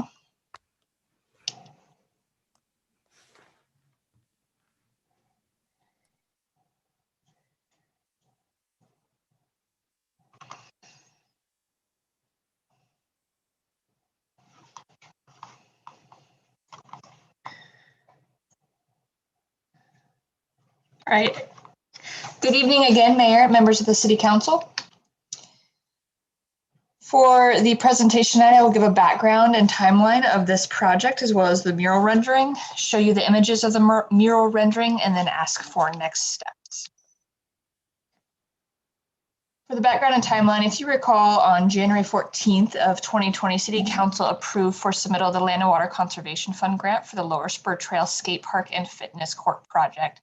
Later that year in the fall, staff learned that this project would be recommended to the National Park Service for review and funding consideration. During this time, staff also received one of 10 2020 National Fitness Campaign COVID Relief Art Mural Sponsor Program grants. And this grant includes expanded sponsor consulting services, custom design services, and a full 32-foot by 6-foot mural wall wrap. This project was approved to also be using the Prop 68 per capita funds, all of them $192,000, as well as the following sources that were funded by the National Fitness Campaign, Peninsula Healthcare District, Millbrae Lions Club, Millbrae Community Foundation, South San Francisco Scavengers, as well as a small amount through city staff labor and materials. On February 23rd, staff received approval from the State Office of Grants and Local Services, as well as the Office of Historic Preservation for the area of potential effect. And once this was approved, staff immediately sent over the consultant's findings for Section 106, so regarding historic properties and tribal council. This has been sent to the National Park Service for review, and staff has also sent over a request for a waiver of retroactivity in order to be able to spend funds prior to the concurrence letter and the final grant contract award. And after Section 106 is approved, City will be able to move forward after receiving a concurrence letter. And this project needs to be completed, the entire project, the fitness court and skate park renovation needs to be completed by March 31st of 2024. If you remember further up the timeline regarding the 1 out of 10 2020 National Fitness Campaign COVID Relief Art Mural Sponsor Program grants, that came with design services. And so the Millbrae Cultural Arts Advisory Committee considered 3 renderings, all with white backgrounds of the city logo, the Peninsula Healthcare District logo, the Land and Water Conservation Fund program logo, and the Prop 68 logo. They did not view a rendering with colored logos, which we actually just received today. The Cultural Arts Advisory Committee approved, they reviewed and approved 1 of the renderings, and Parks and Recreation Commission also approved this rendering. But again, they did not see the rendering with the colored logos. But I will be presenting both of those, the approved rendering with the white background as well as the rendering with the colored logos tonight for your selection and approval. This is the mural rendering with the white logos. So this is the fitness court. If you recall, the National Fitness Campaign's main color is this aqua blue. And so the fitness court equipment and the flooring is this aqua blue color. And so the design consulting services is for the full 32-foot by 6-foot wrap, which is everything outside of the aqua blue color that you see here. So this is the rendering that was chosen by the Cultural Arts Advisory Committee and also approved by the Parks and Recreation Commission. But again, they did not see the rendering with colored logos. They only saw the renderings with the white logos. And so we received this today. Here is the rendering with the full color logos. So you can see that the Millbrae logo is on brand with our standard coloring and just to be consistent with branding, as well as the on-brand coloring for the Peninsula Healthcare District. And then those are the full color logos for the Land and Water Conservation Plan and Prop 68, the entire state of California Prop 68 funds. And I will go back and forth so you can see here is the rendering with the white logos, rendering with the full color logos. And in both of them, you can see that there are green hills that represent the brae in Millbrae, the hills of Millbrae, as well as the gold sunburst that is coming out of the logo in both of them. So that is where the rest of those colors come from. And then the blue is the sky. And then our ask tonight is to know, staff would like to know which rendering, the white logos or the full color logos that City Council prefers. And that is what I have. Okay, comments from council? Vice Mayor Oliva? So just a question on the wrap. What's the age? How long is that thing gonna wrap, the wrap last? Does anybody know that? I actually do not know that, Vice Mayor. That is something I can look into, but I do believe it is for the useful life of the equipment. The useful of the equipment. So it wouldn't make a difference in colors. Okay, thank you. Thank you, Vice Mayor. Councilman Holober. Just another quick question. Which way would the wall be facing? Would that be facing like the football field at Mills? The recommendations that we have provided in the past, or just the orientation, is that wall would be facing west. So when individuals are driving east on Millbrae Avenue, they would see the wall. So it'd be facing the skate park then? The mural wrap would be facing, yes, would be facing west, so opposite the direction of the skate park. So you would not see it from the skate park. You would see the full fitness court from the skate park, but not the wrap. Okay, so the fitness court is to the west of the skate park then? Correct, yes. Okay. Yes. Of course, the orientation is able to be modified as council sees fit, but more in terms of not allowing individuals to potentially hide behind the fitness court and be visible from Millbrae Avenue. That's a good point. I was originally thinking that the fitness court would open up towards the street, but I guess that's a good point, that you don't want people hiding behind it doing potentially illicit activities. I think in terms of my preference, I would probably, I think the white lettering is a little bit of a cleaner look, whereas the lettering with the different colors somewhat clashes against the green background and the other colors. Whereas this is a little bit more simple and I think a bit more clean. So that's my preference. Thank you, Councilman. Councilwoman Pappen. Thank you, Madam Mayor. Is there, I agree with Councilmember Holliber on that. I think keeping it simpler is easier for maintenance, among other things. Has there been any consideration as to wind as far as your placement there? No, there has not been consideration with the wind. Okay, well, whatever we do, I hope that's a consideration, along with, I mean, primarily the public safety. That has to be first and foremost. Thank you. I don't see Councilman Fung. Do you have any comments? If not, I'll go. Yes, please. Ms. McKenzie, could you please bring up that slides again where you show the full color of the Millbrae logo? Yes. Can you see it here? Yes, so Okay. that, okay, so instead of being what's on the council report where it is the, so the green background with the white text, it's going to be the green background with the full color logo, right? So that is what we are asking tonight is which council prefers. So this rendering with the white logos or this rendering with the full color logos? Yeah. I mean, I like the full color logo, except, you know, the word Millbrae on deep green such as this.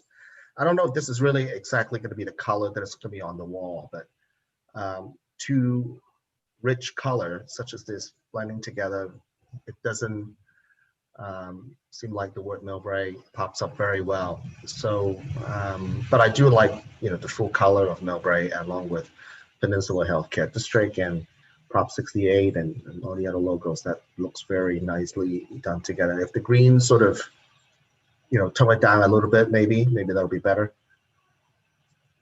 But I'll leave it up to you guys. I'll go with the simple white, and then we have 3 votes. Thank you, Councilwoman Fung and Vice Mayor. Director McKenzie, Director Brady, the logos are a requirement to have on it.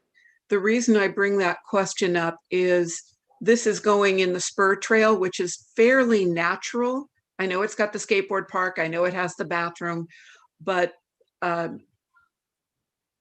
it's a little commercial for going onto the spur trail.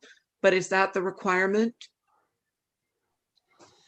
The initial presentation when we received the funding from the Peninsula Healthcare District was letting them know that their branding, their logo would be on this mural. And also for receiving the funds from the Land and Water Conservation Fund, as well as Prop 68, those logos do need to be on the surface itself for the project funding. Okay. And the court itself, I know that the banner or the wrap, whatever we're calling it, is 30 feet by 6 feet, correct? 32 feet by 6 feet, yes. 32 feet, okay. And the full court, is it 32 by 32 feet? Is that sort of the size? It's about a 38 foot by 38 foot court.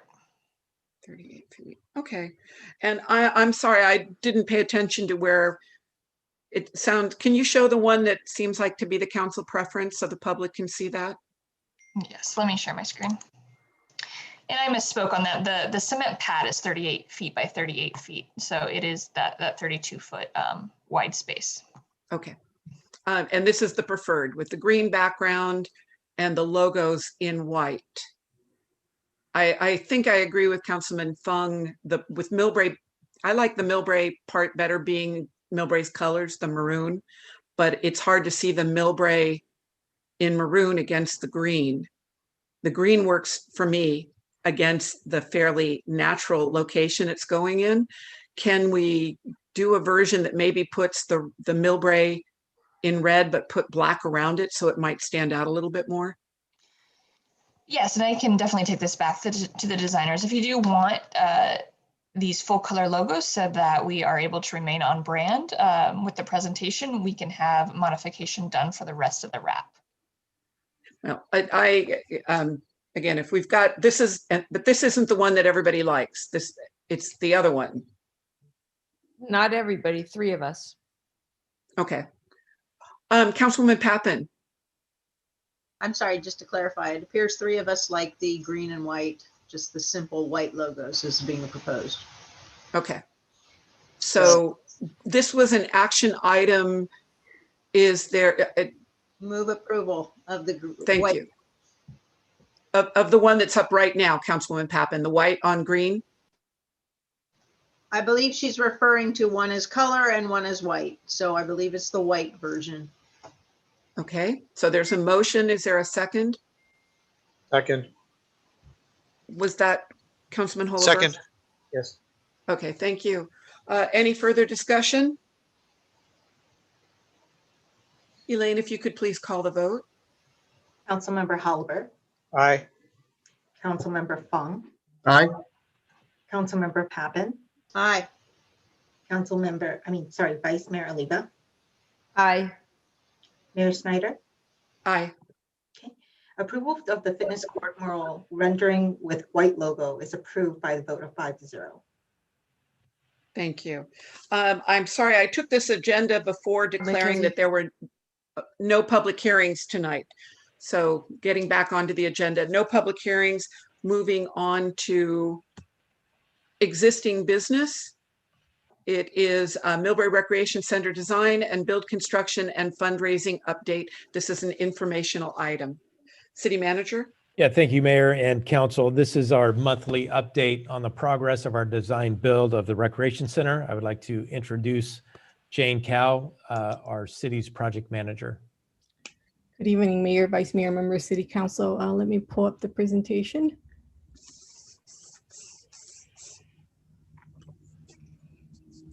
All right. And let me know if I'm sharing the right screen. I do have 2 monitors and sometimes it doesn't show the right You're now sharing. It looks good, Jane. Great, thank you, Mayor. So tonight's agenda will be providing an update on the construction design schedule, budget, and then our Recreation Director, Brady, will be given an update on the fundraising portion of this. So I want to start the construction update with an updated time lapse. So last meeting I had show a time lapse video. So here is the latest one to show what's been happening over the last month and a half.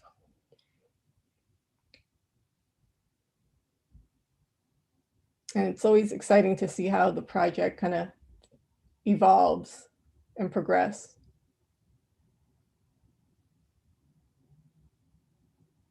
All right, so this is, I think, as of maybe mid last week. Next slide. So I want to dial back to March. So last council update was in March. We had just completed the mitigation work for the soil due to moisture issue and poured that slurry slab. Since then, construction proceeded with utilities installation within the foundation. We also set all the rebars and the anchor bolts. So fun fact here, 228 tons of rebar went into our foundation. So concurrently off-site, the steel parts were being fabricated, and that was completed in March. Basically, we were really getting ready for the concrete pour of the foundation. So in April, we reached an important construction milestone of getting the foundation all poured. So this happened over 2 days, April 7th and April 9th, so Wednesday and Friday. So the first day we've completed 9,000 square feet of the building in terms of concrete pour. That's equivalent to 1,150 cubic yards. So that day we worked from 7 a.m. to 3 p.m. On the pour, and finishing of the concrete, I think finished around 5 or 6 ahead of schedule. We were anticipating to be done by 7 at night. So on this first day, we used 2 pumps, and over 100 concrete trucks went through the site and unloaded concrete, and the concrete was pumped into the foundation. So the second day was April 9th, the Friday. It was a smaller pour. We completed 8,700 square feet of area, which equals to 864 cubic yards of concrete. That day we used 1 pump, and but due to some unexpected construction issue, work actually continued to about 10 o'clock that night.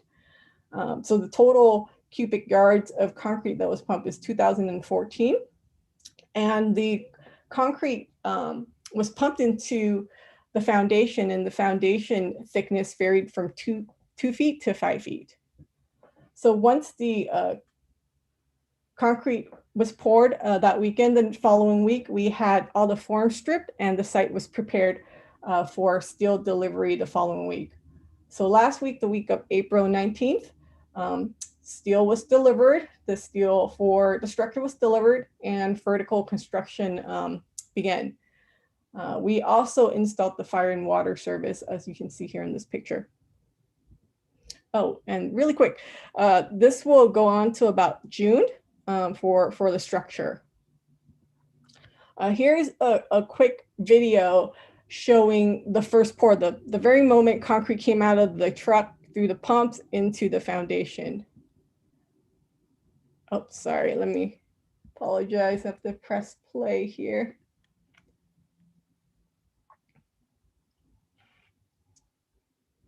And Mayor joined me that morning on site around 7 o'clock to witness this this moment, the moment concrete was pumped out of the trucks into the foundation. So a quick video of that.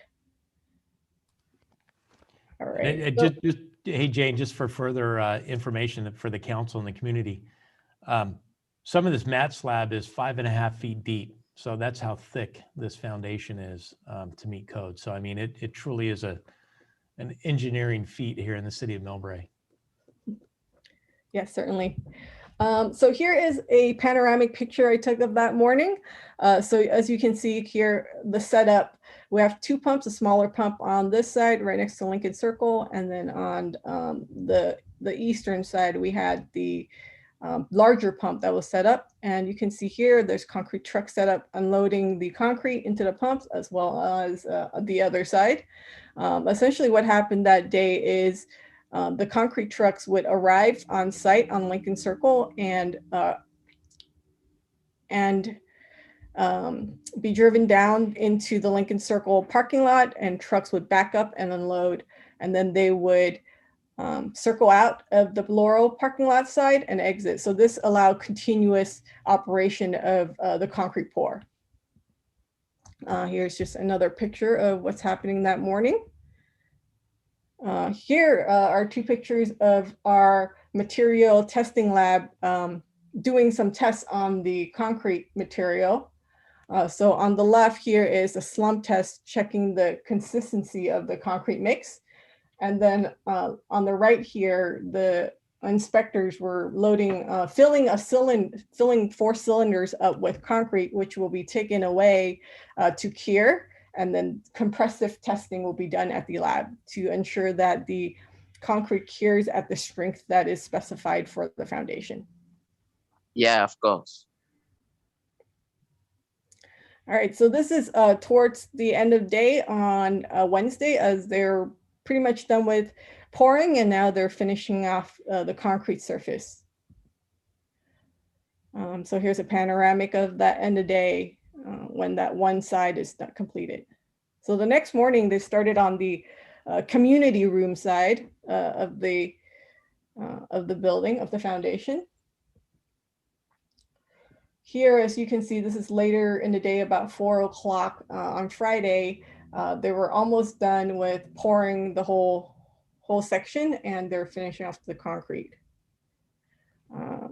This is a video showing the last little piece that they are pouring concrete. So you can see here, they're filling it up, and then there is a person here that is vibrating the concrete, ensuring that there's no air bubbles in there. And then the other side, I'm gonna stop this. And then I want to show you on the opposite side, they are actually working on finishing the concrete. So one side they're pumping, the other side they're finishing the concrete.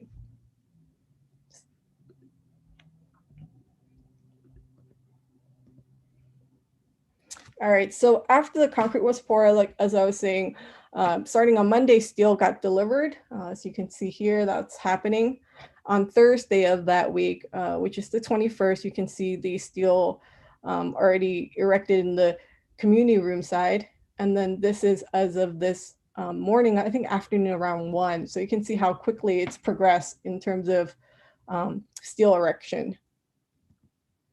Here is a snapshot of the webcam I just took maybe an hour ago. So as you can see here, from 1 o'clock, they didn't quite have the level 1 beams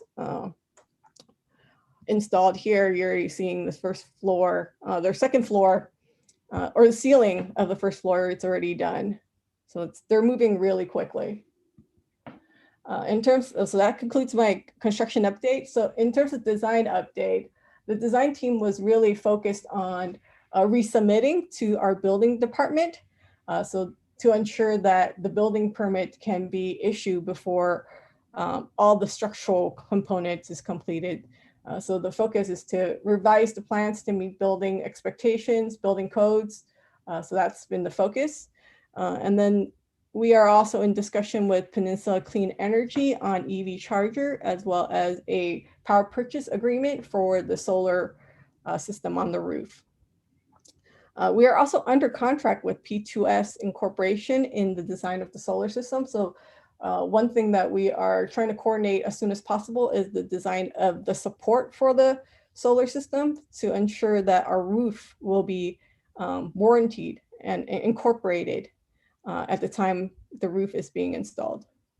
Other decisions that we're making here is flooring material selection, as well as acoustical recommendation to design.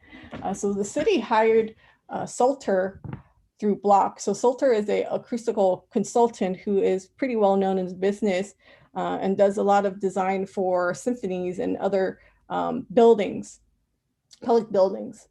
So we had Salter do an analysis of the building, and Salter provided a list of recommendations that we are reviewing and determining whether we should move forward with.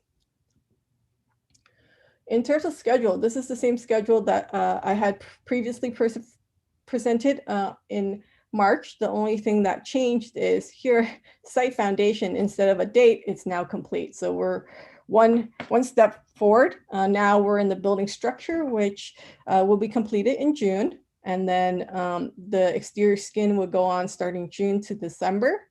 The interior improvement will start as soon as September. And substantial completion is June 2022, March 2022, sorry.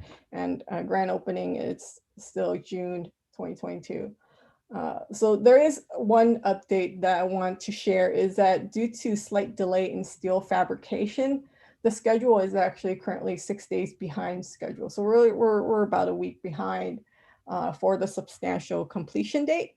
But we have been told that it does not affect the final completion date. And as you can see, the steel structure is moving, it's being installed very quickly. And I think we might be a little ahead of that schedule right now. In terms of project budget, same slide, Just a quick summary, design build project contract with Block is 24.5 million, and we have set a contingency of 6%, so $1.47 million. So our total contract with Block can be 25.97 million. There are some scope outside of the design build contract, which was 2.2 million. So the total project cost is 28.4. Here is a current budget snapshot. So construction is approximately 35% complete. And by the end of April, I guess that would be pretty much end of the week, we should be tracking at 40% complete. In terms of the design build contract, we have expended $5.5 million of the 24.5. So that is approximately 23%. And then in terms of contingency, we have approved $530,000 worth of change orders. So it's about 36% of the $1.47 million in contingency. And then for Swinnerton's PMCM contract, we have expended $633,000 of the 1.17. So we're looking at about 54%. So here's a change order summary. So like I said, the approved change order amount is $530,000. What's been updated since the March meeting is the last 3 items. So since March, we have approved 3 change orders. One is for the acoustic consultant. The second was the final cost of that mitigation work on the soil. And we also receive a credit for using ceiling fans instead of ducts. In terms of pending change order and at all using contingency, those amount remained the same as last time I have presented. So the total potential cost is currently tracking at $800,000. There are other potential exposure that we are tracking here. So for low voltage is $430,000. This is the same amount that I had previously presented. Essentially, we have $450,000 in the additive alternate budget for these items. And then for that last line there for low LV remaining, so low voltage items, currently it's exceeded our budget. So we're reviewing scopes with a designer, and we'll also talk a little bit more about that in the fundraising. Other items that has been in discussion with the city that would be potential change, cost change.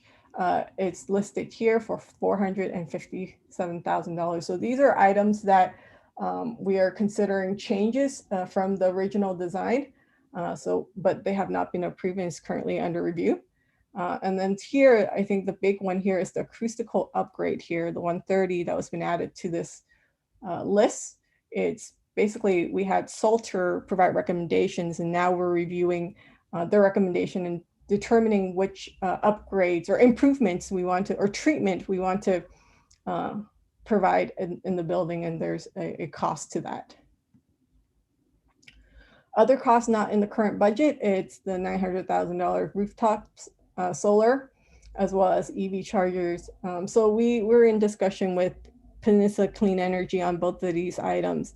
What we're discussing with them for the solar is a power purchase agreement. And they are also looking at Burlingame's rec center, because our schedules are actually pretty closely aligned. And with economy of scale, PC is looking at maybe doing a PPA with both of us, both Millbrae and Burlingame. And then in terms of EV chargers, we can repurpose as many EV charge point chargers that we have removed from our parking lots, since those have been updated to EV Go chargers. We can also seek outside partnerships, but we're currently in discussion with PC under their EV Ready program. And there's some incentive or grants that they can provide the city to pay for some of these chargers. All right, and now I want to turn it over to Recreation Director Brady for an update on fundraising. Excuse me, Director Brady, hold off. I do have Vice Mayor Oliva has a question. So Ms. Cow, if we can have the Vice Mayor ask before we move into the second part. Sorry, Vice Mayor. Actually, I can wait. I'm Okay. All right. It'll come into, thank you though, Mayor. Okay. All right. My bad. Director Brady, go ahead. Thank you, Mayor, and thank you, Jane. Again, good evening, Mayor and members of the City Council. Mackenzie Brady. I just wanted to give you an update on the status of our fundraising campaign. Staff commenced work with a fundraising consultant on March 1st, 2021. And unfortunately, due to staffing shortages, the company was delayed in delivering and could not meet our contract schedule. But the work that they did complete has allowed us to move forward internally. And so we have gotten quite a bit done, and staff has continued to move forward with the oversight and guidance of the Recreation Subcommittee, as well as the fundraising campaign steering committee, which I will talk about shortly. So the work that has been completed with the consultant was putting together a fundraising budget and goals, donor prospects and gift ranges, a campaign timeline, as well as a draft gift table.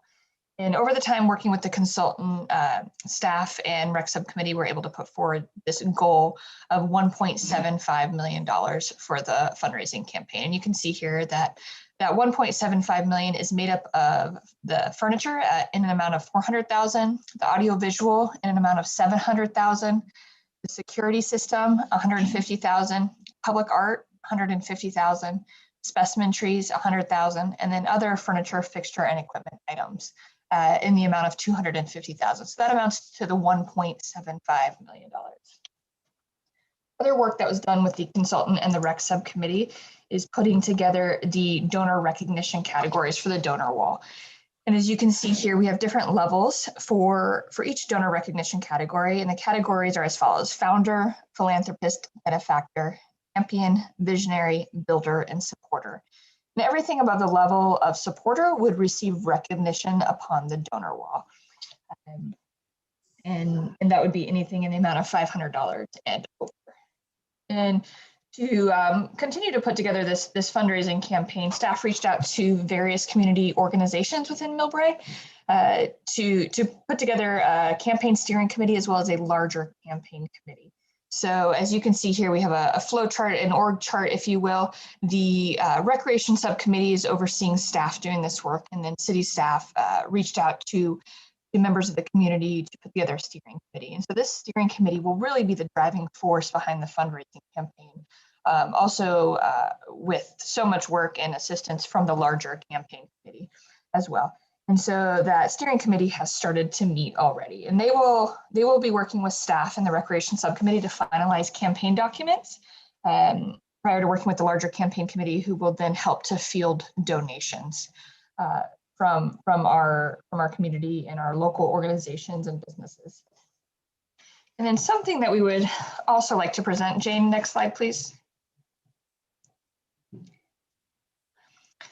Are two images of potential donor walls, which were selected by the Recreation Subcommittee. So the subcommittee, every member of the committee as well as staff put forth different images of donor walls that they liked or that they thought might look appropriate within the Recreation Center. And after a lot of discussion and review, these were the two images that it came down to from the Recreation Subcommittee. And so with these images, as well as multiple specifications and boundaries, which I'll go through as well, staff is working with a designer to put together some potential options. And so these specifications and boundaries that the rec subcommittee noted is that out of these two images, the reason that they selected these two images is that they like the glass panels or the acrylic panels that are either suspended or mounted off of the main wall. So these types of panels are ones that can be easily replaced or expanded upon in case there's damage or there's new donors that come through. So it's very flexible. They also noted that they would like it to not look like it's something within a college or university or a hospital. So they did not want anything that has a sterile type of imagery. They'd like it to be elegant and classy. They would like it to include the Millbrae logo, as well as being able to include the mission statement or other narratives. So that's also why they liked these types of panels. They also liked the incorporation of the wooden texture, mostly within the second photo there, the one on the right. And other guidelines is that they wanted to have different size fonts for the different donor levels. We currently have 7 levels and 6 for the donor wall. They also liked the background of the one in the second image, but maybe something not floral, something more recreation related or potential with the logo. More color can be brought into that one, and they also liked the color in the and of course, the scaling of the donor wall should be considered. And also wanting to make sure that the donor wall looked appropriate and in place with the background of the wall behind it. And then that is it. And just please know that staff plan to return to City Council in May for review and final approval of all of the campaign documents. Okay, thank you, Director Brady. Vice Mayor Oliva. Thank you. So first of all, Jane, that presentation was amazing. Who takes the videos? Is that you or is that a combination? I mean, just curious. Oh yes, Vice Mayor, I was on site and I took those videos. That's so fun. Thank you for sharing. That was like really easy to follow and fun to watch. And then I was wondering with Mackenzie, with the fundraising and such, are we able to at this time, I don't know if I'm putting the cart before the horse, but my first inclination is that we're like pretty close to, just over a year away. Can we take reservations for events so that we could actually be booked? That, people make things a year in advance. Are we able to do that with the expectation that, if in fact we don't make this? Yes, and so I do not believe that the fundraising goal is going to necessarily inhibit the booking of reservations within the facility. We'll still have the facility. But yes, we do plan to take reservations in advance. We were not necessarily considering an entire year out, but we will look at seeing what might make sense logistically to reservations in advance. So that is a good point. Yeah, because I think if you think about Lions and Leos and Rotaries and all of our great organizations that are out there, things are planned a year in advance. So if we could think about booking that up and already generating some income, that would be something that I would like to think about. Okay, we will definitely look into that. Thank you, Vice Mayor. Thank you. Thank you, Vice Mayor. Councilman Holliber. Okay, thank you very much for the presentation. Very exciting to see the work. I often go jogging or walking by the site, and pretty much every day the past couple weeks there's something new that's up. So I'm excited to see future stages of this project. A couple questions on the presentation in terms of the budget items. Can you explain what the difference is between acoustical ceiling treatment and acoustical upgrades, and if both are necessary? Yeah, certainly I can give that a stab. So the ceiling treatment are essentially sound absorption that's going to be installed at the ceiling. So what you're looking at is, I don't know if you've seen them, those clouds or baffle that gets hung from the ceiling that helps absorb the sound. So then sound doesn't bounce off the walls and gets too echoey or too loud. So that's that. And then in terms of the acoustical upgrades, that includes various improvements. So some things that we're looking at includes upgrading the walls to be, 3 or 4 layers of chipboard instead of, the type A wall versus type B walls. Other things include additional underlayment for the second floor flooring to ensure that, sound is being absorbed and you don't hear the loudness of the, children running on the second floor. In addition to that, there's some HVAC improvements that can be applied to minimize noise from the HVAC system. Let's see, let me think. Sorry, I'm just thinking off ahead here. Other includes also wall absorption. So these are looking at felt or other type of materials to be included in on the walls to absorb sound. Okay. All right, that makes sense. And then in terms of just a comment on the solar, there's this amount of 900,000 that's listed there. And I think just to be clear to the public, we're not going to spend $900,000 on a solar system for this building. Whether we work with PCE or with some other company, we're likely going to be putting in the solar panels with a purchase power agreement, which does not require that type of upfront cost. So I think that's maybe slightly misleading to show it as a $900,000 amount in the budget, unaccounted for. And a question on the fundraising budget. So there's an amount listed for specimen trees of $100,000. I'm pretty sure I'd heard in one of the subcommittee meetings maybe a couple of weeks ago that amount was potentially being reduced to about 40,000 or so, perhaps to procure trees that were a little bit less mature. Can you provide some clarification on that? Yeah, certainly. So if we are looking at a 60-inch box big of maple tree, that's about 10 to 15,000 each. But it really depends on how we define specimen tree. So if we're looking for something much larger, the cost per tree could be upwards of $30,000, $40,000. And that is where we are currently assuming as the trees that we would like is a larger specimen tree. So then therefore our budget item there is much larger at $100,000. Okay, because I think you're going to be getting some sticker shock if we're trying to get donations from the public and asking for trees that could cost $40,000 each.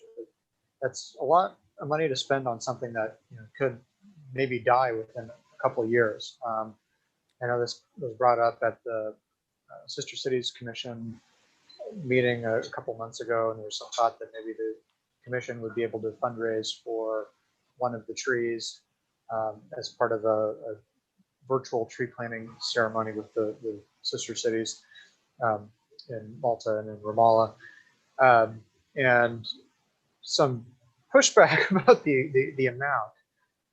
So I think just going beyond the trees, I think we need to maybe have some prioritization of the items on the fundraising list. The 1.75 million, that's I think a very ambitious goal in terms of raising that amount of money. I hope we can do it. I hope we can exceed that amount. There's certainly no guarantee that we'll raise that amount of money.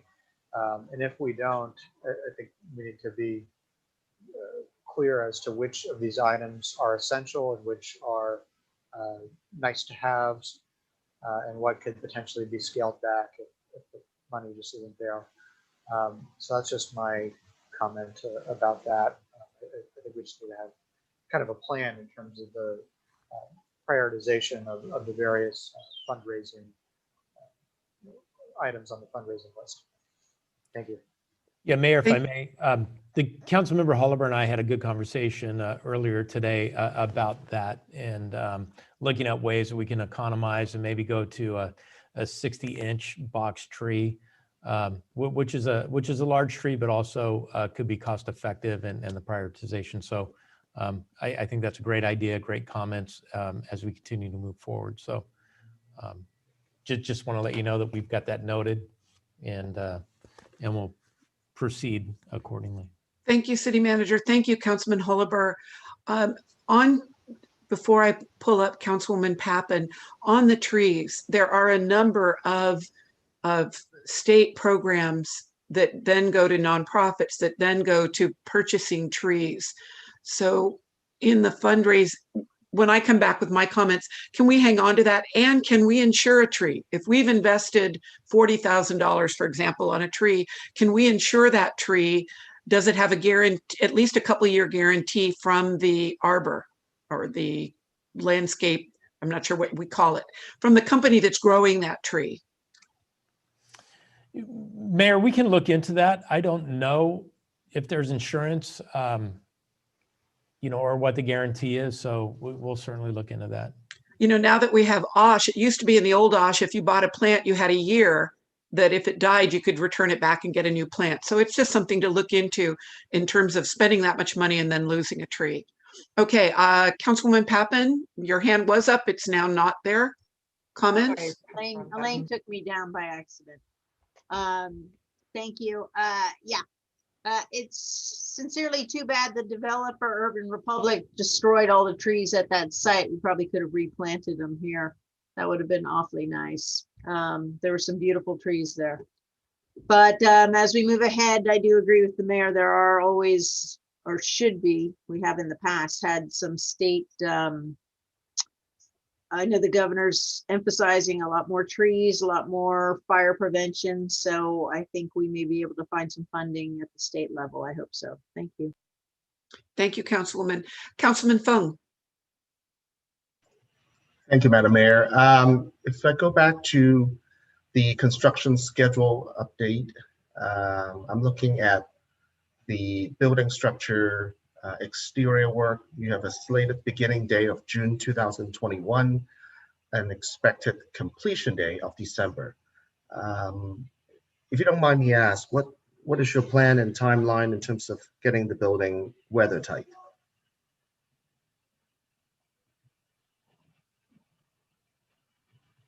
Okay. Apologize, I am on mute. I am currently looking at the schedule. I apologize, I do not have that that answer. On page 4 of the staff report. I mean, it's on page 4 towards the bottom of the staff report.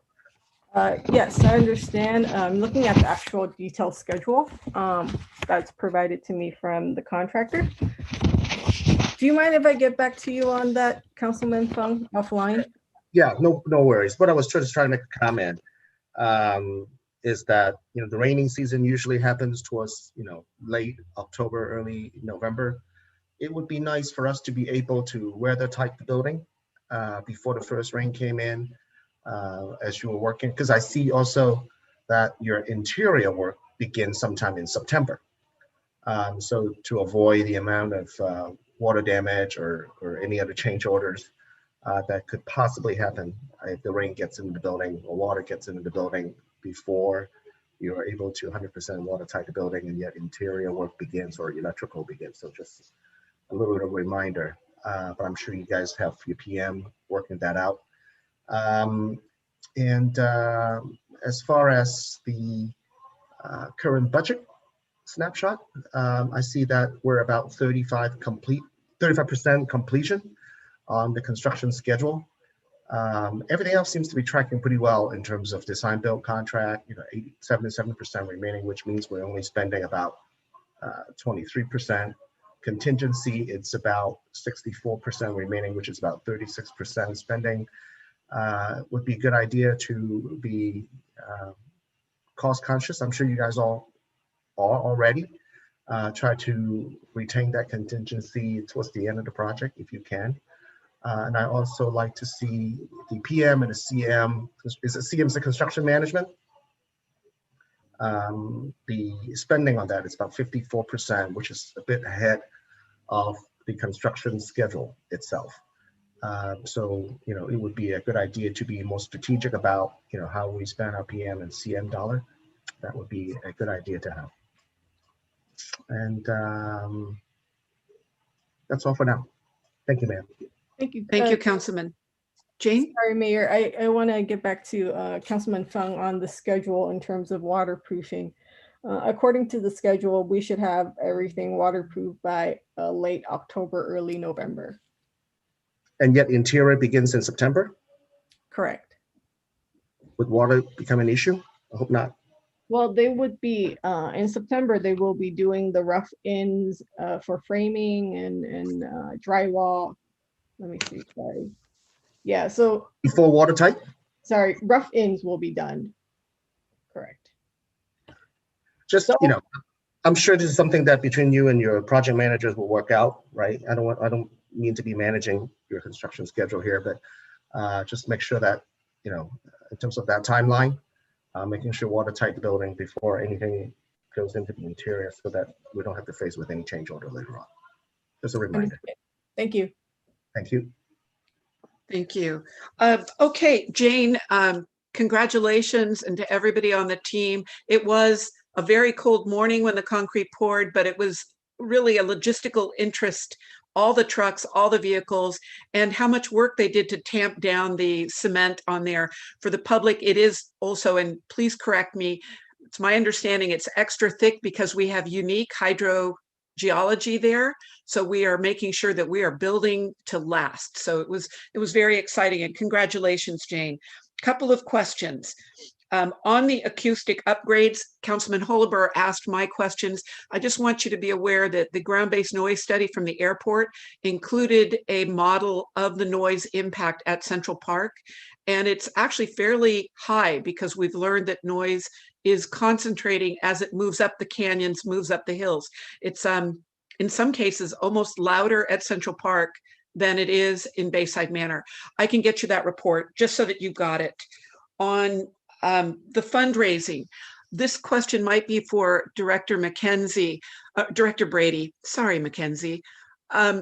I looked at those categories and I'm a Lion. I had big hopes for the Lions to be able to do a really nice donation. I'm not speaking for them, but the reality is with COVID, a lot of their fundraising activities have been impossible.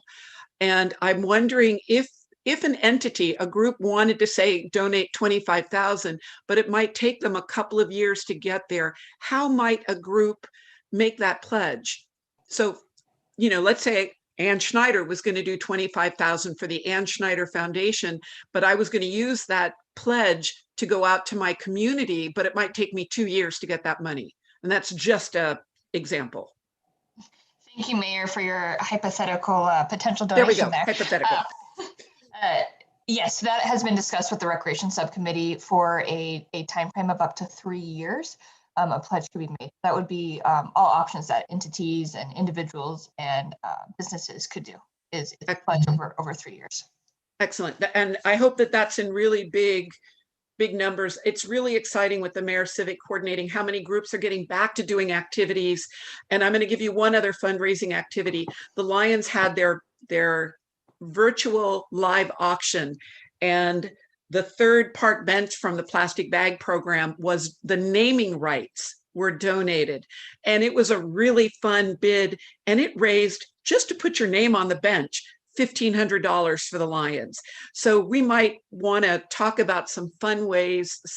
I know the city has certain naming right rules, but people had a lot of fun with that. And, you know, offline, let's talk about it. Maybe that can also be something the city can consider. And that's my fundraising question. In the staff report, Jane, it talked about our Title 24 pedestrian lighting got kicked back. So you're going to bring the Title 24 lighting back to us.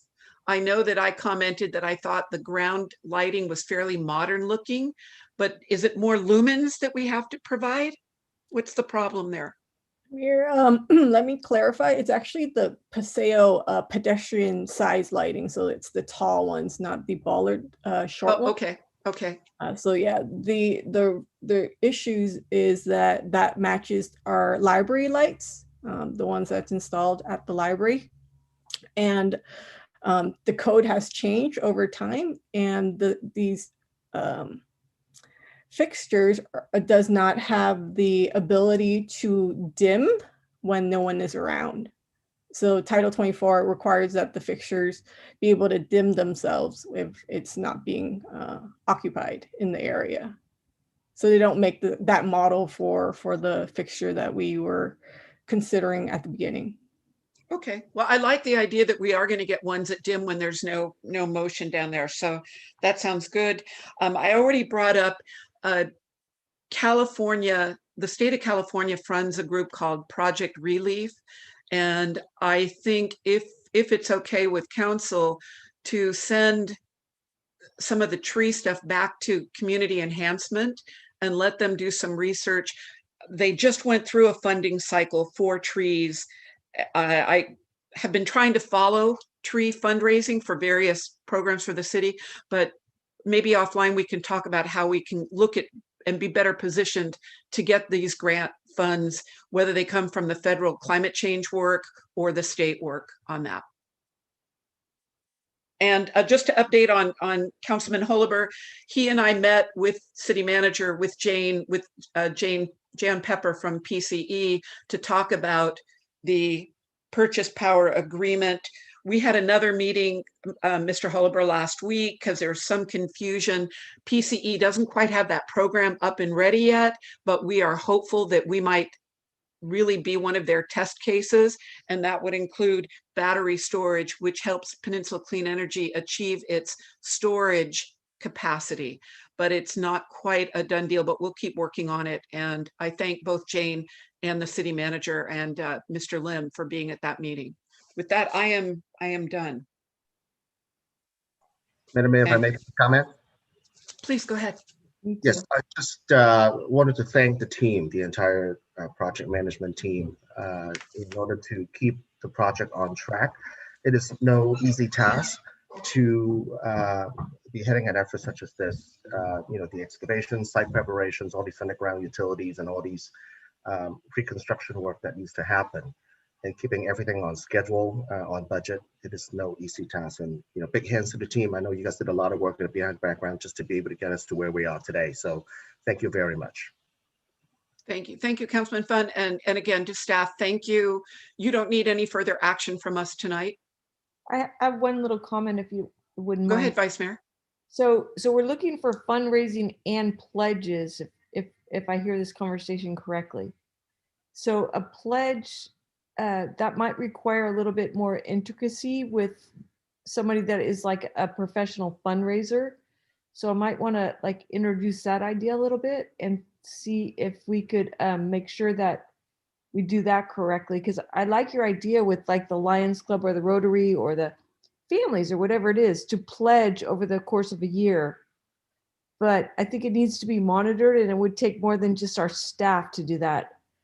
But I think it's like for future, well, it actually could work super well with this whole fundraising, other than just direct donations. So I don't know, city manager, if we could maybe have more conversation over that. I don't know if that would come to council or how that would come about, because this could be really great for us.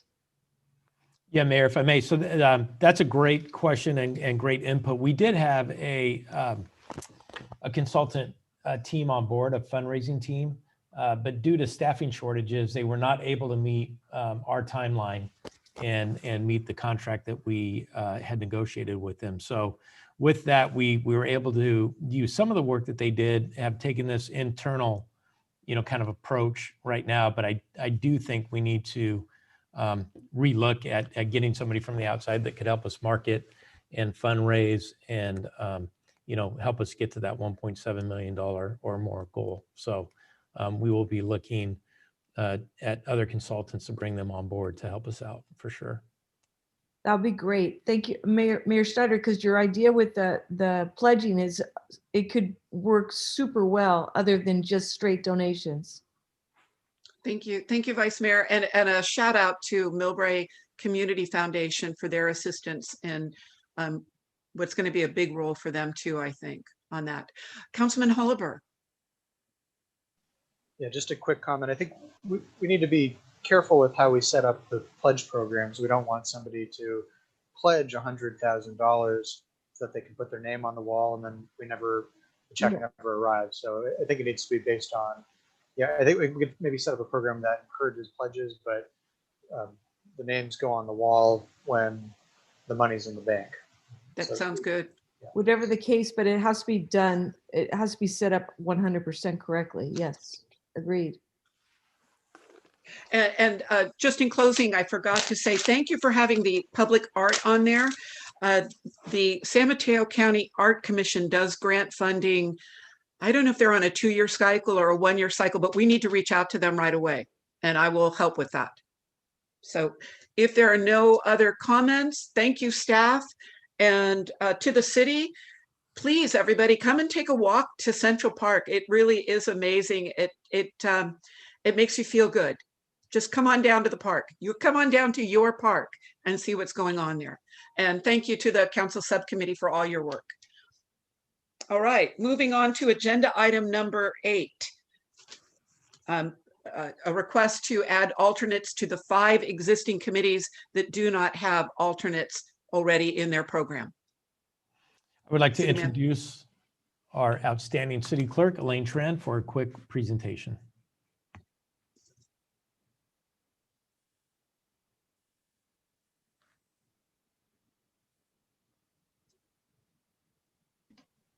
Thank you, City Manager.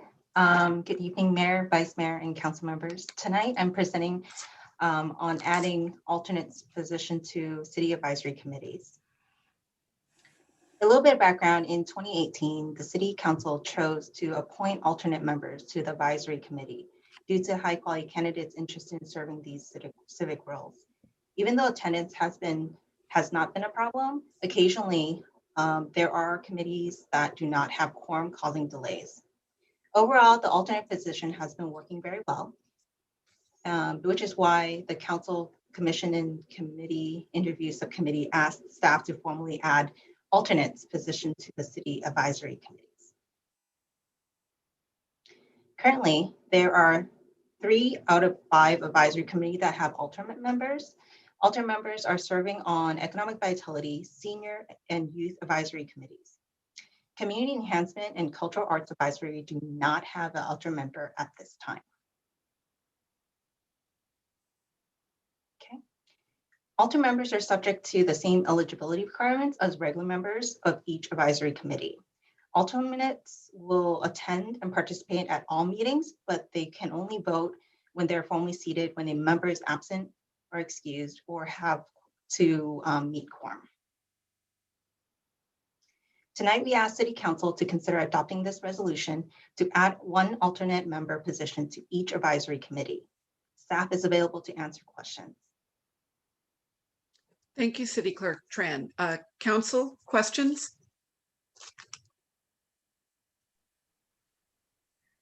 I don't see any questions from council. Comments up. Councilman Holliver. Yeah, I just wanted to clarify on behalf of the subcommittee, Councilwoman Tappan and myself.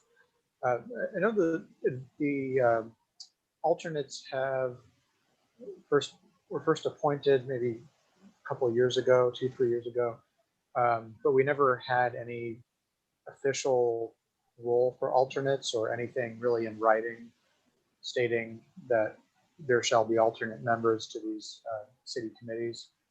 So we figured it would be best to have that role be formalized so that the council would be able to appoint alternates to each of these committees without having a question about what the role of the alternate member is. Thank you, Councilman. Any other comments from council? I'll move to add 1 alternate member position to each advisory committee. Thank you, Vice Mayor. I have to open it up for public comment. Sorry about that. That's okay. Just hang tight. Members of the public, comments? If you could please raise your hand, or if you're on the phone, let Elaine know. Okay, not seeing any comments. I thank the Vice Mayor for her motion. Can I add 1 comment? Oh, well, a second, and then I'll comment. Is there a second? I'll second it. Thank you, Councilman Fung. Councilman Holliber, on your point, when cultural arts when they've been really busy, they would really like, if there was an alternate member, that alternate member can also serve on subcommittees. Do you perceive that as something an alternate could do?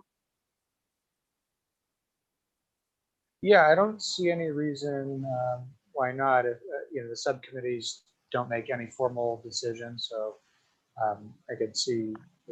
I think that would be perfectly fine for an alternate member to serve on a subcommittee. Excellent. I think that's a terrific idea. And also, sorry. Oh, and also, I was just going to clarify that the 3 commissions were excluded from this because they have a little bit more of a formal role, and it could create some confusion as to who is supposed to be there, who's not supposed to be there, and if they're taking more of a formal vote. So they were excluded from this resolution. Thank you. All right. If there are any further comments, City Clerk, could you call the vote, please?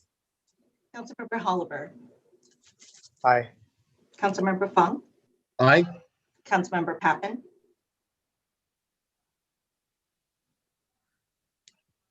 Aye. Aye. Vice Mayor Leva. Aye. Mayor Snyder. Aye. Okay. The City Council adopt the resolution to add one alternate member position to each of the city's advisory committee. It's passed by a vote of 5-0. Thank you, City Clerk. All right, agenda item number 9. This is by motion approve the Adopt a Spot program, the Memorial Tree Program. This is an action item. City Manager. Thank you, Mayor. I'd like to introduce Mr. Keelan, the Public Works Director, for a presentation. Thank you, City Manager Keelan, Public Works Director. Good evening, Mayor and Millbrae City Council. Also, tonight I'd like to acknowledge a couple members from the Community Enhancement Advisory Committee. We have the Chair, Carol Krasennikov, in the audience. We also have our committee member, Valerie Colley, in the audience with us tonight too. And I want to, before I begin the presentation, I just want to say thank you to both of them for putting the program together. So I'm going to share my screen. Can everybody see the presentation on your screen? Okay, great. So this is our very first sort of Adopt a Spot program. We call this a Memorial Tree Program. It is a pilot program, and it's actually been the results of many, many months of work working together with the Community Enhancement Advisory Committee to finally be able to bring this program to the City Council for review and approval.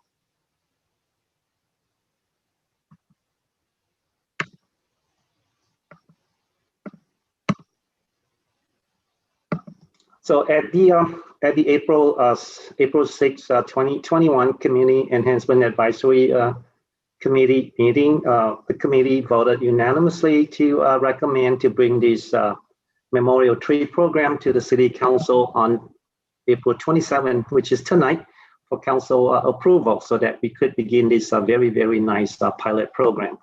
So why do we need more trees in Millbrae? Because we are already a tree city, USA. Because we listed all the reasons why we need trees. I'm just going down the list. Trees will provide shading and also cooling effect to the environment. And the one thing that many people don't know, actually trees, mature trees especially, they absorb pollutants from the air, from the environment. So it is actually good for our health. And then I don't know, I think most of us feel the same when we walk into a park. We feel the calming effects of trees, surrounded by trees. We hear the tree leaves blowing, moving, and those are all very calming and healthy to our well-being. And also they are actually very pretty, I think. Look at all the big mature trees we have around the city. And also based on some study that we have seen, mature, nice big trees in front of a property does bring the property values up. And next, trees can also absorb a lot of the noise, background sound, reduce noise pollution. So that's another good thing to have. And also, a tree would break up some of the wind. Sometimes we go high underneath the tree when it's on the big windy day. Sound like kind of counterintuitive, but it does help with that power to put windbreaker. And also, lastly, tree actually does a lot of good things to the environment. They stabilize the hillside. They prevent pollutant sediment running off into the receiving water, such as San Francisco Bays. And they also can reduce our flooding. And lastly, Council adopted the Millbrae Climate Action Plan last year. So in the there are many, many measures in the Climate Action Plan. One of them actually had to do with shade trees. That's how this program come into play. Moving on to the next slide.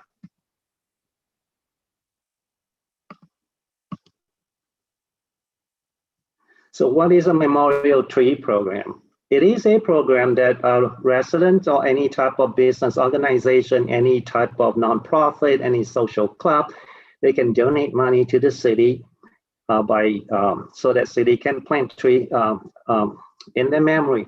And this can be to celebrate some special event, such as a wedding, a graduation, a birthday, and a lot of the happy event. And also at the same time, we could also use that as a memorial tree to remember some of the loved ones who have passed away. So we want to begin this pilot program very, very simple and straightforward. So we have chose one location and one type of tree to begin this program. So this is a spur trail segment that the CAC has selected at the April 6th meeting. So that will be that section of spur trail between Hillcrest and Taylor. It is a very, very well-used travel way. I see a lot of people walking there, and as you could see from the picture here, the site is pretty barren. There's not a lot of shade trees, so we intend to improve this stretch of spur trail from Hillcrest to Taylor by planting more trees here.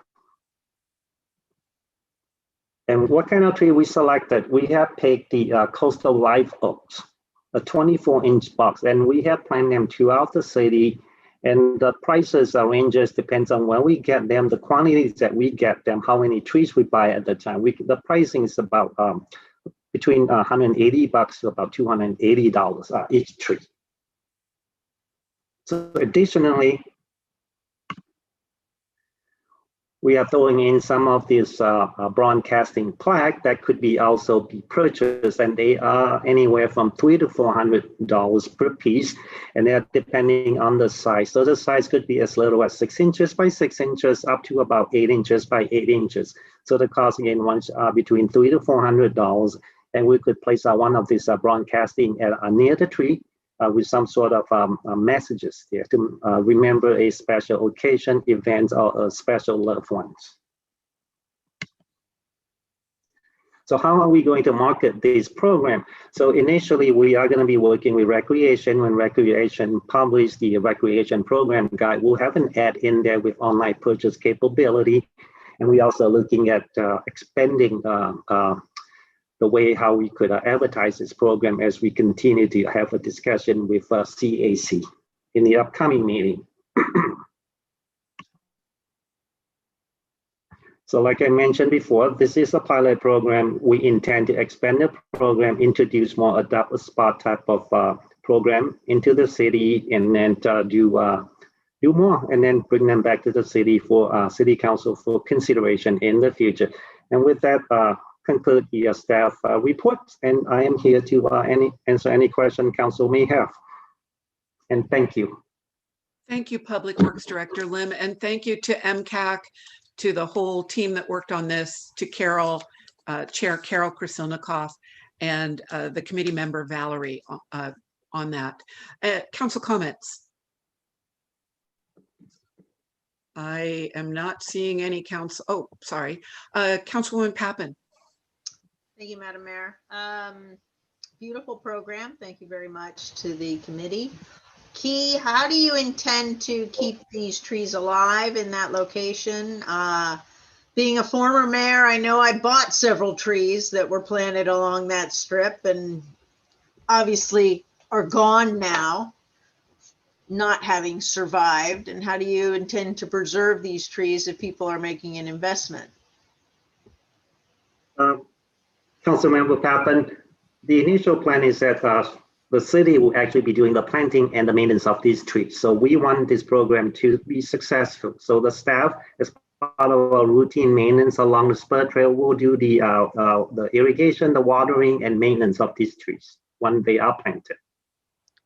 So as far as the watering goes, since we know we have a water crisis coming here, do you have any special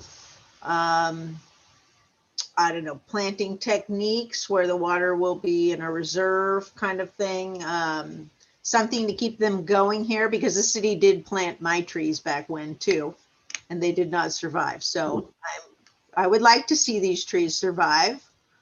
How will this happen? Since we are lacking irrigation system on that stretch of spur property, and if you walk around town, you probably have seen those little green bag at the bottom of new trees that we have been planting. We call that the water boy.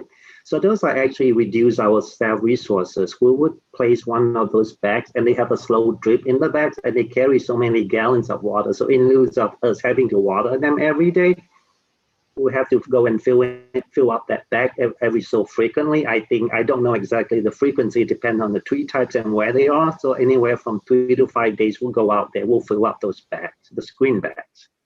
And that's the intent currently.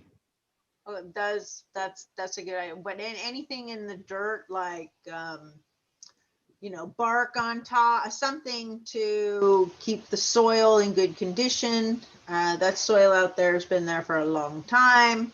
Right. Yeah. So I mean, I would like to see us take the step that whatever is planted there can be there forever, or at least beyond our lifetime.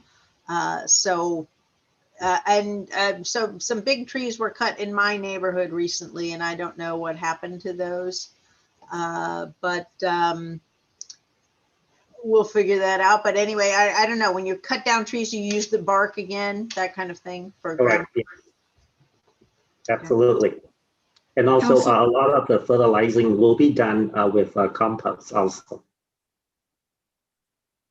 Councilwoman, I know that the city manager briefed me on this. We've been planting oak trees along the spur property using those bags that Public Works Director Lim mentioned. And if you haven't had a chance, they're doing really well. So I think the city has learned a great deal on that. So yes, we definitely want to keep those trees alive, and we should find out where your old trees were and see how we can get a replacement tree or trees. We'll talk about that. Let's talk about that. They were a gift to the council members, if Key remembers correctly. So we'll see what happens there. If you would please let me know exactly where, I would love to look into it. Oh, well, I will let you know. I got billed for it. I got a call from a resident too. You know, we have dangerous eucalyptus trees, and once again, the ones at Green Hills have been reported as being pretty scary. So I guess we're going to have to notify the school district. Thank you. Thank you. Thank you, Councilwoman. Vice Mayor Oliva. So I love the program. Thank you very much. A couple questions with regards to if in fact you have to have a tree in memory of, can we have a pet in memory of? Can we have a tree in living of? Does it have to be all about in memory of? That might be something. Not at all. This is actually also to celebrate happy occasions such as wedding, graduation, the birth of a child. So anything that you want to remember, please do get in contact with us. Perfect. We would love to plant a tree on their behalf. And then I would like to, I mean, this is a great start. Beautiful. I would love the extension so we can like a median in memory of and a median in honor of. So this is a great step in the right direction. I applaud you. Thank you very much. Thank you, Vice Mayor. And again, this is just a pilot program. We intend on expanding this Adopt a Spot program in the future, hopefully very near future. Take the pilot, tell the pilot to take off. Thank you, Vice Mayor. Will do. Thank you. Councilman Holliber. Yes, thank you very much. Thank you to all the hard work in the Community Enhancement Committee on this project. This is a wonderful project. And to follow up on that, about this being a pilot program, I recall several years ago, probably at least 5 or 6 years ago, the Parks and Recreation Commission discussed doing a program like this for benches, like benches in parks. And if you look at some of the parks, some of the benches that are quite old along the spur trail, you'll see that there are plaques, you know, in memory of or in celebration of various individuals. But it's been, I don't know how many decades since any of those benches were installed. And for whatever reason, the program never materialized, but perhaps that could be a future phase of this program to have a bench dedication program as well in the various parks. Thank you. Yep, thank you. Thank you, Councilman Holliber. Councilman Fung. I'd like to thank the entire committee and everybody who pitched into this beautiful program, much needed. And I totally concurred on the bench idea. I was going to say that too, but he beat me to it. And then, but top it off, we perhaps, in addition to benches, we can also do tables, perhaps, so people can use it as a picnic area. They use the trail, they have benches and perhaps picnic tables. So everybody can start gathering around as well on the great outdoor. But really nice program. Thank you very much for putting this together. Well done. Thank you. And thank you, Councilman, and thank you, Council. Chair Chris Silnikoff and I walked the spur trail yesterday. So we found some of the old benches, some that are wood and dilapidated, one that's metal by one of the farther down closer to Mills High School in gorgeous shape.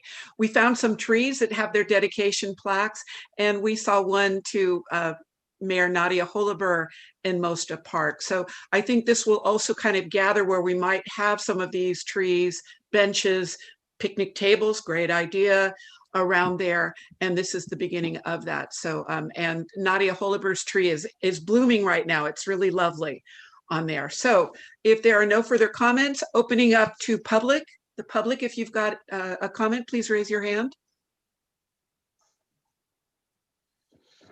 And City Clerk, if you see anybody on the phone. Not. I will say, and Public Works Director Lim mentioned this. This is the first phase. They'll be coming back I hope in May to talk about adopt-a-spots. And I know that the city manager has encouraged a group or an individual to step up for the opening of the spur trail on Magnolia. So it's one of the locations on the list. Council, if you see spots, public land around the city that you think an individual or a family or a group might want to adopt, please go ahead and send them to Public Works Director Lim. Sorry, Kia, I'm not sure which staff to send it to. You can send it to me and I'll forward it along as the liaison to this committee. But we're trying to come up with a list of ways to do improvement and let the public feel more ownership on public land. So with that, I would love a motion to approve the Adopt-a-Spot Memorial Tree Program. So moved. I think you guys tied. No, so take it, Anders. Okay, motion by Councilman Fung, seconded by Vice Mayor Oliva. Any further comment? All right, City Clerk, could you please call the vote? Councilmember Holiber. Aye. Councilmember Fung. Aye. Councilmember Pappen. Yes. Vice Mayor Oliva. Yes. Mayor Snyder. Yes. The City Council approved the Memorial Tree Program by the vote of 5-0. Thank you. Excellent, thank you. And now up is the thing that our last item on the agenda. This is the update on the city budget. If City Manager, if you could bring it home. Yeah, thank you, Mayor. I'd like to introduce Mr. Mike Sung, the city's finance director, for a presentation. I should say finance and administrative services director. As you'll see, we've done a little reorganization in his presentation. Thank you, City Manager Williams. Let me go ahead and start with sharing my screen. Good evening, Mayor, Vice Mayor, and City Council. Tonight, I will be talking to you about the budget study session. We've actually divided this up into two separate study sessions. This first study session today will be on the general fund, and in about 2 weeks, we'll have a second study session that talks a little bit about the enterprise funds, recreation, and the CIP as well. So let me go ahead and go through the slides here.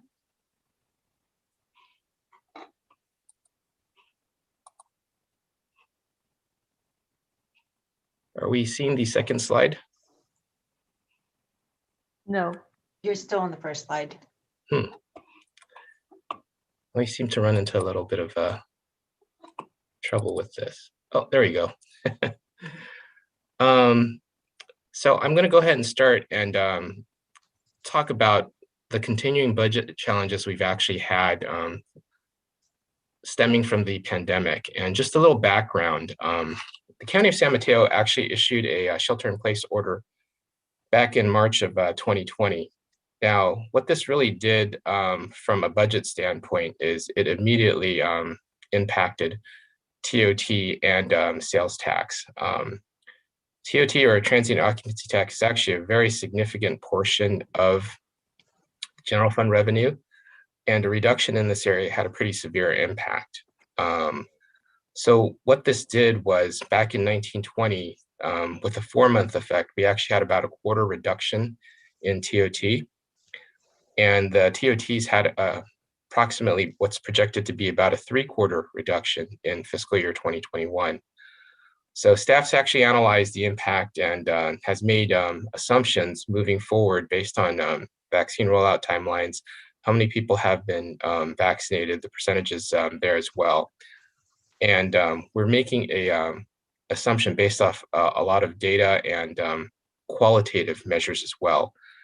And what I wanted to mention was that we're looking at what we're considering a moderately paced recovery. So one of the big assumptions we're actually making for 21-22 is that the first half of the fiscal year, we're really looking at about a 50% reduction of TOT from the last stabilized year, which was fiscal year 18-19. In that year, TOT revenues were about 8.9 million. So in the first half of the year, we expect it to be still reduced and moderately and slowly climbing back up in the second half of the year.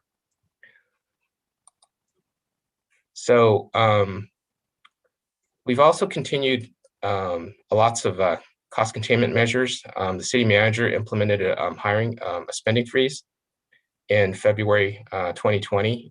It's going to continue to be reviewed in fiscal year 21-22. Immediately following the shelter in place, the city manager implemented a hiring freeze, and with only critical positions being allowed to proceed forward. Some things I wanted to mention in regards to this new proposed budget for 21-22 is that we've re-implemented some internal service funds. We did some budget maneuvering last year for the 2021 budget, in which we actually took out the OPEB fund, the garage fund, and the vehicle replacement fund to help balance the budget. Moving forward, the OPEB fund and the garage fund are going to be restored for fiscal year 21-22. And vehicle replacement will continue to be deferred until fiscal year 23-24. Also, just for fiscal year 21-22, transfers to the workers' compensation fund will be deferred. So that will actually continue on as well. So staff is recommending that we continue a one-year budget cycle instead of traditionally what we have had, which is a biennial or 2-year budget cycle, mainly because we're still not fully stable as we're trying to recover from this pandemic. It's a little bit better to keep everybody continuously informed about the budget, and a one-year budget cycle is a more proper venue for that. The general fund impact remains quite significant, as you'll see as I go into that piece. And also, staff does propose that we continue to review the general fund activity monthly as well. So just a quick overview of the budget process right now.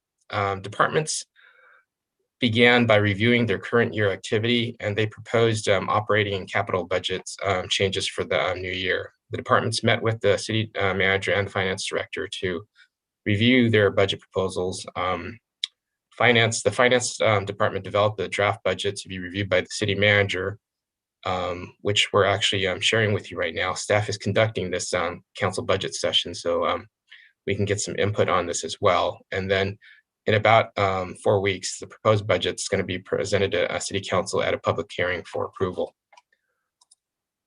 So on to the main item with the general fund balance in itself. The audited available fund balance at the end of the last fiscal year was about 12.7 million. Back at the end of March, we amended the 2021 budget, and we basically updated the sources and the uses. Our sources are the revenues and transfers in, and the uses are the expenditures and the transfers out. As you'll see, there's still a little bit of a deficit of about $1.8 million, which is a little bit better than what the initial amount was. There was about a $2.3 million gap initially, and we've helped to narrow that gap down. The budget in itself for 21-22, we're calculating out that the sources would be about 31.1 million, and the uses are going to be about 33 million. So there's still another deficit of about 1.9 million. Bear in mind, for both the 2021 amended and the 21-22 proposed budget, we're really looking at having some significant one-time grants from the federal government come in. The Americans Rescue Plan Act, or the ARP Act, is being subdivided into two separate payments. One we're expecting to get at the end of May, this coming May, and then the second half is expected to be coming in around May 2022. And each of those payments are approximately $2.1 million. Now, as I had mentioned, bear in mind, these are one-time payments to kind of help offset the revenue loss that the city has sustained. One of the main things that I wanted to point out that we were looking at doing was increasing reserves, and our current reserve policy is at 15% for the general fund. I'd like to tie it to something that's pretty well established and increase it to 16.7%. The Government Finance Officers Association recommends having a minimum of 2 months of operating revenue or expenditures, and 2 months is approximately 16.7%. What this does is it would move about $676,000 in addition to the reserves, which currently stand at about 4.8 million, which would increase the reserves to about 5.5 million. Moving forward, the 16.7% is only going to be on any changes. So if the expenditure budget's 33 million and it goes up to 34 million, it goes up by a million, we're looking to increase reserves automatically by about 167,000. So I just kind of wanted to point that out. The projected available fund balance at the end of the fiscal year for 21-22 is going to be approximately about 8.4 million. So the overview of the general fund. Over the years, what's actually happened with the general fund is that we've accumulated about $22 million in fund balance. A lot of that in the last few years has been invested back into the community with street improvements and capital improvement programs. So just as an example, our current PCI index for streets, for example, is at 57, which is not exactly a great number, but it's definitely something that we want to try to maintain. We only get about $1 million in gas tax money, which isn't general fund, but it takes about $3 million altogether to actually maintain our PCI of 57. In fact, if you wanted to try to increase the PCI by approximately 5 points, it would cost about $4.5 million for the next 5 years. That's an additional $3.5 million of funding outside of gas tax just for that. So the city has definitely been looking at ways to try to improve things that are of value to the residents, including street improvement. At the beginning of the pandemic, the city chose to freeze just about all capital improvement projects from the general fund, except those that were absolutely critical and mandatory and necessary. And just a really quick recap, the general fund balance at the end of 6/30/20, the last fiscal year, was 12.7 and is estimated to be approximately 8.4 at the end of 21-22. So now on to general fund sources. So for the general fund sources, we're really looking at something a little bit different this year. What I've done is I've actually projected out 22-23 and 23-24 as well. one thing I want to point out, the big discrepancy is you'll see the pretty big effects to sales tax and to TOT. You'll notice that the sales tax piece over here did drop, but it's not as significant. We've actually made an amended budget change to increase it from the original, which was about 2.2 million. The big change really is TOT. And as I mentioned before, you'll see that there was a quarter reduction in fiscal year 1920. And in 2021, we're estimating that's going to be about a 3/4 reduction. What that really entails, and there seems to be a correlation to this, is the TOT is pretty much tied to SFO. And back in 2019, SFO dropped from their high point of about 57 million passengers to about 16 million in 2020. So from 2019 to 2020, they dropped to approximately 70%. So what we're projecting out is a slow but steady and moderate recovery, where we'll kind of go up slowly and then come back a little bit further the following year and a little bit further the year after that. So it's kind of a graded recovery. We believe that's pretty prudent. And so I also did want to mention that for those of you that are kind of curious for grants and intergovernmental, that actually does kind of consist of quite a few things. I know I had talked about a couple of items on here, and you'll see there's big numbers here, and then it kind of drops off to the side. The main items that are in here that are the big numbers for 2021 and 21-22 is that $2.1 million for the ARP Act funding, the Americans Rescue Plan Act. Something that we're getting this year that we're not getting next year is we've gotten $281,910 from the CARES Act funding as well. So city staff's been working diligently to try to get as much grant funding as we can, and that's kind of all included in here, which does include federal, state grants, and other state mandated reimbursements as well. So now I kind of want to talk a little bit about our biggest revenue source, which is property tax. And property tax in itself, for every dollar we get for property tax, for every dollar that's assessed, actually, I should say, Millbrae gets about 16 cents. I've pulled out this slice of the pie to kind of show exactly what Millbrae's share is. If you add up the school districts, they're about 50% or half of the pie. The county of San Mateo gets about 28%, approximately double what we normally get. And then all these special districts, little special districts, get the remaining smaller amounts. Now, this is just really the ad valorem 1% tax that we're talking about here. There's other pieces of property tax that do get added on, like fire assessments. There's actually also non-general fund items like the library bond, and the school districts actually get a little bit extra beyond that as well. But this is really just the ad valorem piece, which is the largest portion of property tax. So shown in another way, if you'll note, this is actually how much per share for each dollar. Now, how does this really translate? Well, if you have a $2 million home, a 1% ad valorem tax adds up to be about $20,000 per year for the tax assessment. What Millbrae gets is about $3,000, almost $3,200, I would say. And San Mateo County gets about double that amount. And then the school districts, if you add them up, is about half of this $20,000 for property tax. So moving forward, I'd like to talk about sales tax as well.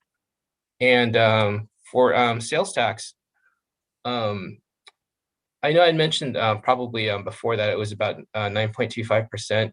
That is effective currently, effective today. But on July 1st, there's an additional 0.125%, which is the Measure RR Caltrain's amount. Currently, the current sales tax right now is 9.25%. Effective July 1, after talking this over with CDTFA, it's actually 9.375. So what I wanted to highlight out is that we only get 1% of the sales tax piece. The state really gets 6% of this, if you see this whole portion, and then San Mateo County gets about 2.25, and then there's the Measure R piece as well. So shown another way, this is what it kind of looks like with transportation in effect, and then the county itself, us and our 1%, and then the 6% for the actual state. So with general fund revenues, wanted to show how the distribution really is. We get almost half of our revenue from property tax, and then we get a small portion from sales tax. Transient occupancy tax for 21-22 is actually pretty small at 16%. On some other years when TOT is actually back to normal, we're really looking at about a quarter of our revenues. So this is quite a big steep decline. The other thing I kind of wanted to point out is the 17% for others includes grants and intergovernmental. This includes that one-time piece. That's why this actually looks rather large for 21-22. So that $2.1 million there, that actually is a very big part of this 17%. So now I want to talk about expenditures. Basically, general fund uses, expenditures, and transfers outs. And over here for the general fund uses, you'll see that there's a little bit of a change that goes up from 2021 to 21-22, and then slight changes that go up from 21-22 to 22-23 and 20 to 23-24 as well. You'll notice that the biggest change we're actually really going to see is public safety, and that kind of jumps up a little bit here, and then it's moderates a little bit slower. Public safety costs are the biggest portion of our budget. We do contract out with the San Mateo County Sheriff's Office and with Central County Fire District. You'll also notice that what looks a little bit strange on general government is that there is a reduction, and a portion of that is really related to us consolidating and actually eliminating a department head position. And then we do have some one-time costs built in for 21-22 that don't go out to 22-23 and 23-24 as well. So now kind of want to show you what the expenditures look like by department. And you'll see that public safety is about 55%, 30% is fire, 25% is police. And then I've grouped in general government, which is the city council, city manager's office, city attorney, city clerk, finance, and non-departmental into just this general government piece in itself. But you'll see that overwhelmingly, public safety actually is a very, very large portion of our budget in itself. Other cities actually have slightly higher public safety pieces of the pie. They have higher percentages. So this isn't too bad in that sense, but this is how it actually really breaks out. So now kind of want to talk about capital transfers out in and out of the general fund. So I had mentioned before that we had some money programmed in for streets and parks. The Public Works Department and Director Key has done a great job using what we have programmed in to even maintain the streets at the current rate that they're at. What they've done is they've done a pretty good strategy of the Cape Slurry and Seal. So they've made improvements to decent conditioned streets so that they can maintain them longer. And that costs a lot less than trying to go back out and repair a lot of poorer streets as well. So it's kept our PCI index manageable in that aspect. So they definitely had some very good strategies that they looked at. The transfer in is really the cost allocation. That's our charge to the other funds for cost allocation. So the services that general government provides, like finance for running payroll, administration for running your recruitment, all of that actually gets charged out to the other funds, and that gets back to the general fund. And underneath the transfers out, this is kind of the listing of what we're looking at. One piece that we really can't help is storm drains, that $1 million there. Basically, underneath Prop 218, it's rather difficult to look at that to actually get break even on the storm drains. It's not like the other enterprise funds like water and sewer, where you can actually have the rates and the rate payers actually pay the exact amounts. I also wanted to note, just so that you can see, and I highlighted this, the police remodel, that's actually going to end in 23-24. So after next year, there's probably about 2 more payments of about $250,000 each. So that's going to be taken off at the end of 23-24. So just something to kind of note about on this. So did want to mention that we're going to continue our cost containment provisions. Not going to look at new headcount unless it's approved by City Council. We've done, as I mentioned, combined departments, and we reduced the department head position. We've continued to furlough part-time positions unless they're cost recoverable or determined essential. We've continued to reduce just about everything else as well: vehicles, equipment, IT, hardware, software. We've basically frozen most capital improvement projects, except those that are really mandatory and necessary that we need to get done. And we've significantly reduced our contract services or discontinued some. We've also reduced spending and upgrades on or deferred maintenance of city facilities unless absolutely necessary. But we're going to need to continue to revisit that to make sure that we're not being penny wise and pound foolish. So we'll be constantly monitoring that. I do want to also mention that we've already received all of the CARES Act money. I think I mentioned that already.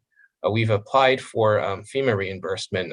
Actually right in the process of talking to FEMA right now, hoping to get that amount in. And then we do anticipate getting the ARP-backed funding next month, and then also in May of 2022. So the schedule as it is right now is 2 weeks from today, we're going to come back with a CIP study session, talk a little bit about the special enterprise funds, and then we'll have a planning commission to talk about the CIP before we come back to council with the proposed budget and hearing and adoption. So with that, I'm open for any questions. Thank you, Finance and Administrative Services Director. Great job, great presentation. Councilwoman Pappen. Director Sung, thank you very much. Difficult times for sure. Since I authored the reserve policy, I just don't know how we could increase it at this point in time. The streets we have, I mean, that you can only, cover up and patch for so long. We really need to try to keep moving as to improving our streets. I get that, but it's getting really, really bad out there. I would like to suggest, hopefully, some new revenue here. In case anybody got the Hey Bud email. Cannabis is being delivered to our residents here. Should we not be getting sales tax, business license? I think it might be worth the investment to do as we have been doing with the Airbnbs and the short-term rentals, is start to track some of this business that's going on right under our noses and different fashions. The delivery services are happening. So this is, I think, a lost opportunity. I hope we can take advantage of. And I would like to, I think we have to look particularly at the fire services. We have 2 fire stations. Are we actually utilizing those fire stations to the best of their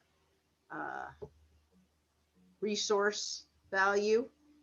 And not closing any, not saying that at all. But there's hospital there's like, ambulance services that maybe we could be renting to, as well as using them as fire stations. Just trying to see where what direction we're heading in. So we've got the orchard or outdoor supply hardware back.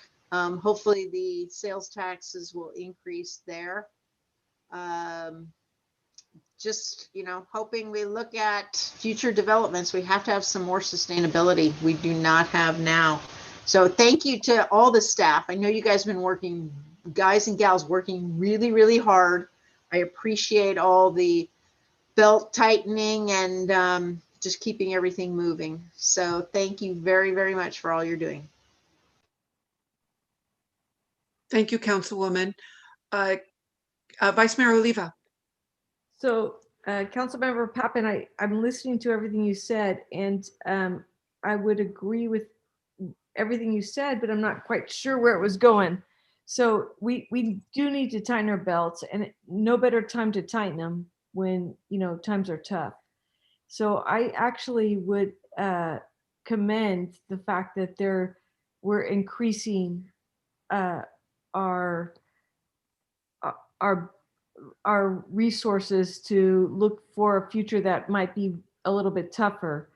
I think that everything that we talked about in the subcommittee, Mayor Schneider, was presented here in the presentation, and I thank you very much, Mike. Everything looks really good. I think our future is very bright. So if we could just hold tight and, like with your words, Councilmember Pappen, tighten our belts, then we're going to be okay. We're going to be okay. We need to attract business, and we need to attract revenues. So let's think in that direction for helping out Mike's job. And I think that everything here that I heard was right on target to what I wanted to see. And I thank you. Thank you, Vice Mayor. Councilman Holliber. Thank you, Mike, for keeping Mr. Sung, for keeping a watchful eye on all these finances. It's obviously been a challenging year. Unfortunately, property tax has been pretty stable and looks like it's going to be increasing in the coming year. But obviously, TOT is the biggest challenge. I hope that it seems like the hotels have been inching forward over the last several months as air travel has increased. I hope that the revenues have been ticking up a little bit. I know there's a little bit of a delay from when you actually receive the payments.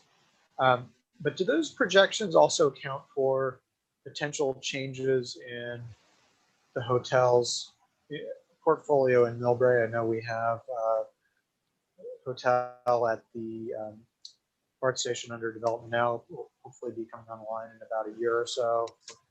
It's also possible we may be losing a hotel. And then there's also the Moxie Hotel, which has been approved probably about 6 months ago, but haven't seen a shovel in the ground there yet. Can you explain if that's been included in the projections? There was an inclusion of a hotel starting up in 23-24, but not fully up to speed. It takes a little bit of time for a hotel to fully get up to speed, but there was a calculation based off of that was actually included in 23-24. Okay. Hopefully it can be a little bit sooner, given the pace of the Gateway project. It seems to be moving along pretty quickly, but yeah, details. I would like to remind council that we're right now at 12% TOT. So this is the rate that we're at for 12% TOT. But our surrounding neighbors, they are at about 14%. I know back last year, a couple of cities in San Mateo County brought these measures to the voters, and a couple of them did pass, and they got to about 14%. So there is definitely something to look at. Yeah, that's a potential moving forward. I think 2020 would have been a difficult year to put that on the ballot, given the impact of the hotel industry, that if things continue to improve, we might want to look at that for 2022. That's about all that I have. Thank you. Hey, Mayor. Thank you, Councilman. If I could Councilman, Mayor, if I could just elaborate real quick please. on the council member's comments. So, you know, that's a good point. And as we were analyzing the TOT, we looked at airport traffic. And prior to the pandemic, the airport was about 60 million passengers a year. And then during the pandemic, they dropped down to 16. And so that's a, 25% of what they were doing. And that's exactly how our TOT is tracking. And so as the airport goes, I think as the council realizes, as the airport goes, our TOT tax revenue and occupancy will go. And a couple of reports from SFO, the latest one in February, indicates that it could take as long as 6 years for the airport to fully recover. And so we'll continue to track, with the airport, their traffic. One of the reasons for that is international travel. SFO has a significant amount of international travel, and the forecasts are that international travel will lag behind domestic travel. So Mike and I will continue to monitor that and work with the airport and get the data from them and include that in our forecast model. Along those There lines, was an article. Hold on. Councilman Holliber and then Gina. Hello? I'm sorry, I thought I heard. I was going to say there was an article today that showed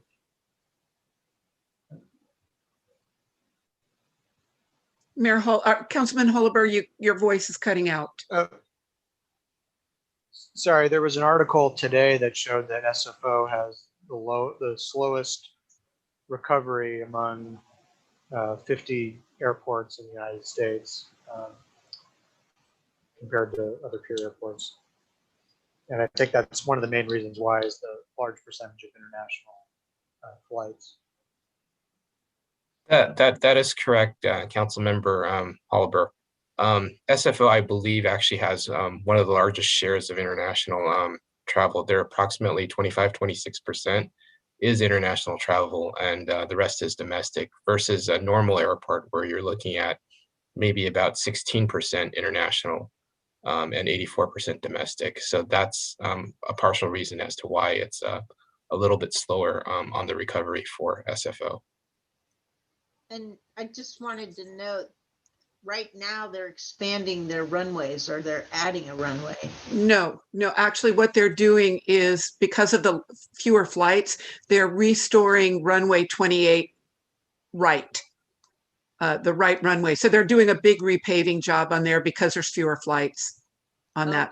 I would just to let the staff know that passengers, where we get a TOT because they stay in hotels, are down, but a lot of the airlines are backfilling their airplanes with cargo. Maybe they're not, we don't send a lot of cargo to Asia. We tend to get cargo from Asia. So that could be another lagging indicator. And sadly, we don't make any money on cargo. We should be thinking about that. Councilman Fung, and then Vice Mayor Oliva. Thank you, Mayor. There's no doubt in my mind that we're in a difficult time, and tightening our belt is certainly important, and our staff has done a great job in getting us through this pandemic. Make no mistake about it, ladies and gentlemen, we're at the end of this pandemic, so let's be vigilant and keep our eyes on the ball.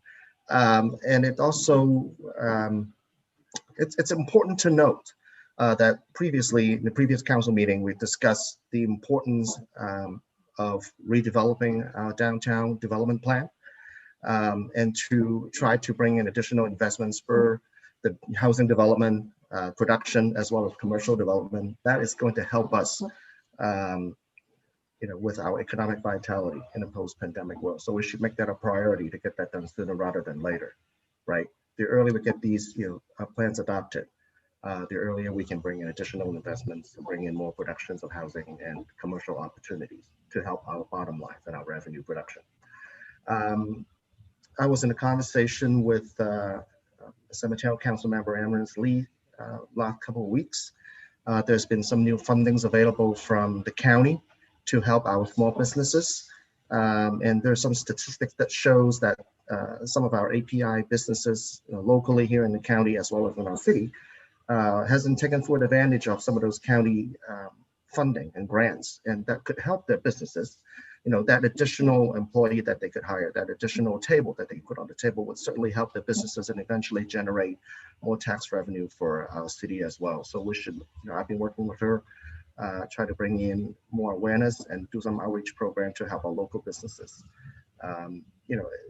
Everything that we're doing right now is to find every avenue possible to help our local businesses to thrive, which is really going to be a priority for us, whether they're in hospitality or in restaurants or any other small businesses that are in our town, to help them, make preparation for in this post-COVID world. One earlier comment that was made with regards to delivery of cannabis, I just want to be absolutely clear that our constituents, I think it was last year, overwhelmingly supported the ordinance that we do not allow that in our jurisdiction. I just want to make sure that it's the law. They can buy it at their house. We don't promote it. We don't have business here. But understand. Have it delivered. We don't have a license. We don't issue these licenses, in our city. We issue business licenses to anybody who's selling anything in our city. So yes, that's what if they are doing it as they are marketing, then they should be getting a business license and we should be getting a sales tax. That's just the law of the land. Councilman Fung, I believe what we voted was not to allow dispensaries.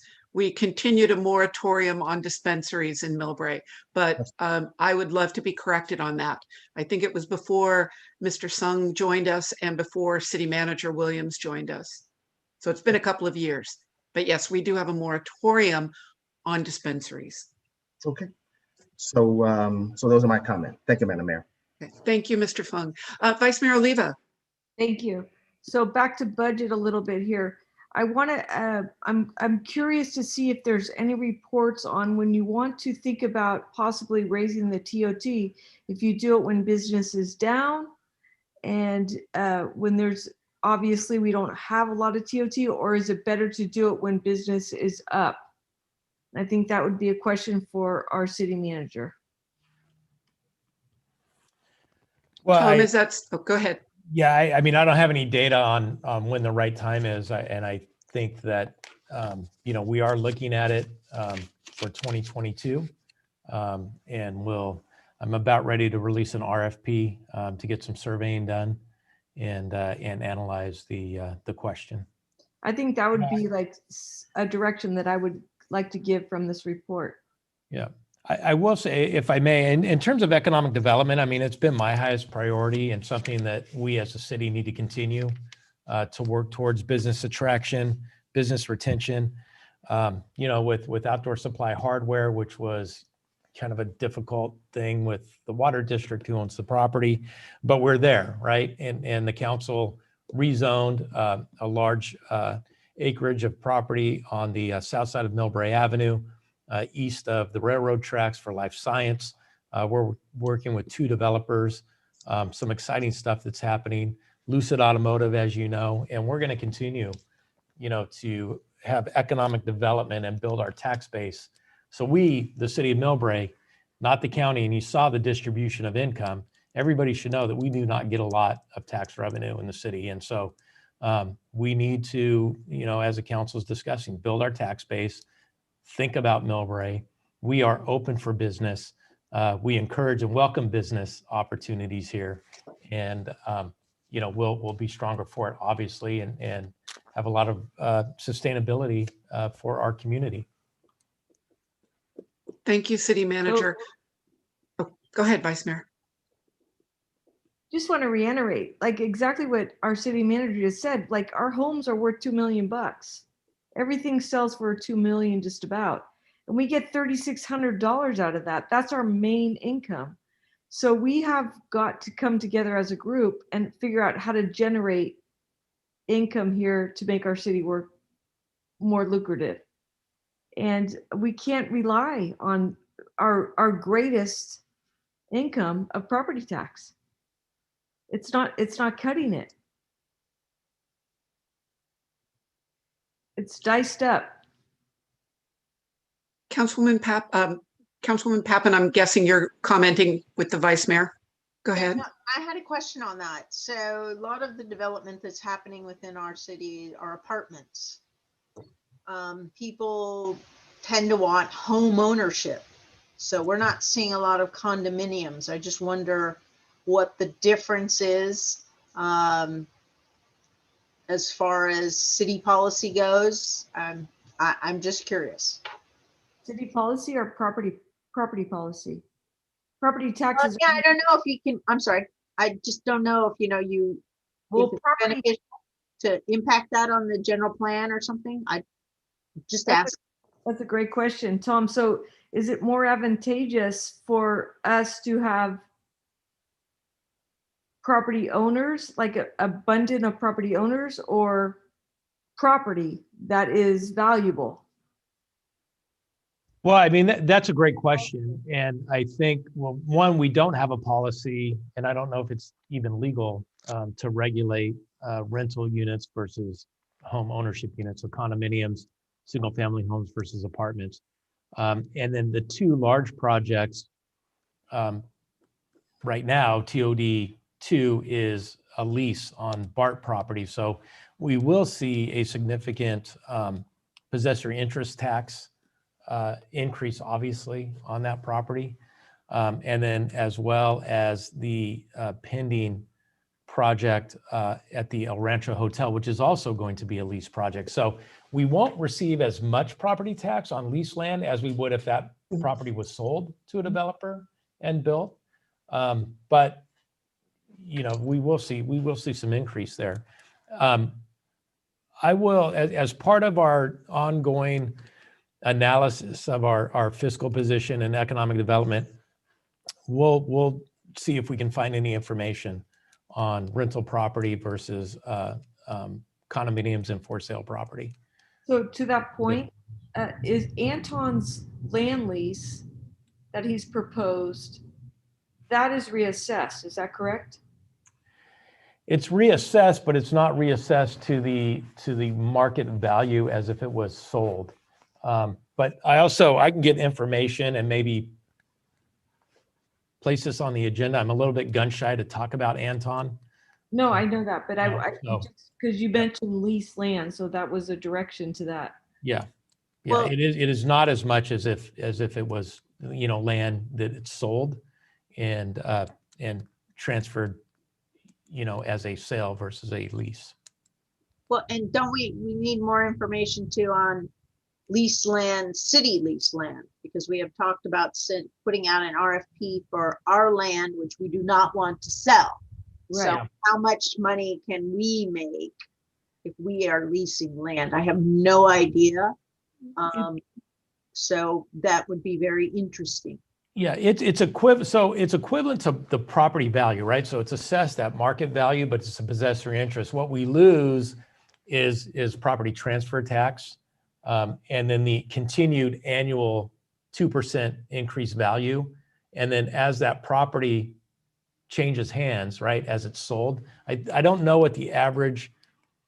I don't know what the average home ownership is. I think in California it's about 7 years. So every 7 years, a home that's in ownership is sold, and so it's reassessed at that new market value every 7 years instead of the limited 2% under Proposition 13.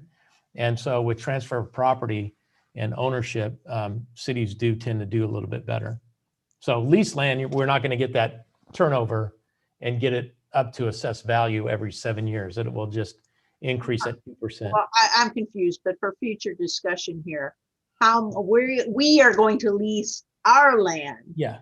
Long-term lease. So Right. I'm wondering what revenue we get from that lease. It'll be market with at the time we sign the lease, it will be that market. So if it's 2021 or 2022, it'll be the market value and assessed value of the new project that's being developed. That's appraised by the county and then is added to the tax roll. So Councilmember Pappen, if we were to sell the property, the likelihood for anybody that was going to sell property, what our city manager is saying, the likelihood that it would turn over again in 7 years is very high. So that assessed value, if property values continue to rise, we would generate the higher property tax because of Prop 13. Vice Mayor, that's for residential property, correct? Commercial property doesn't turn over that quickly. Well, I wouldn't watch this year happen. I don't know. I'm not going to speculate. To But be addressed in the future. Just Yeah. In the subject of time, Tom and Mr. Sung, you've heard the questions. Maybe we can bring that back next month when we do the budget update or during the housing element discussion. I'm not sure where it might fit, but bring it back. I have a couple of questions. Just in the current budget, I know that this is still being debated at the Congress level, but there are two big funding bills that could assist the city budget. Councilwoman Pappen talked about the concern of letting our roads go again. I think that's what Millbrae has historically done during every recession on there. But if the FAST Act, FASTE or FAST comes through, there is an opportunity for that funding for the public to understand this. Cities under $50,000 for transportation dollars. Some of those dollars are directly assigned based on different formulas, but a good amount of that money is under competitive grant process. So I know that the city manager and I have been talking with planning on speaking with our elected officials, because not only do small cities have to compete against each other, they get a smaller per capita increment than a city greater than 50,000 or a city greater than, I forget the top level, the big cities, the San Jose's, the San Franciscos. So there's definitely some funding inequities that I think we need to make sure that our higher office holders know about and work for us.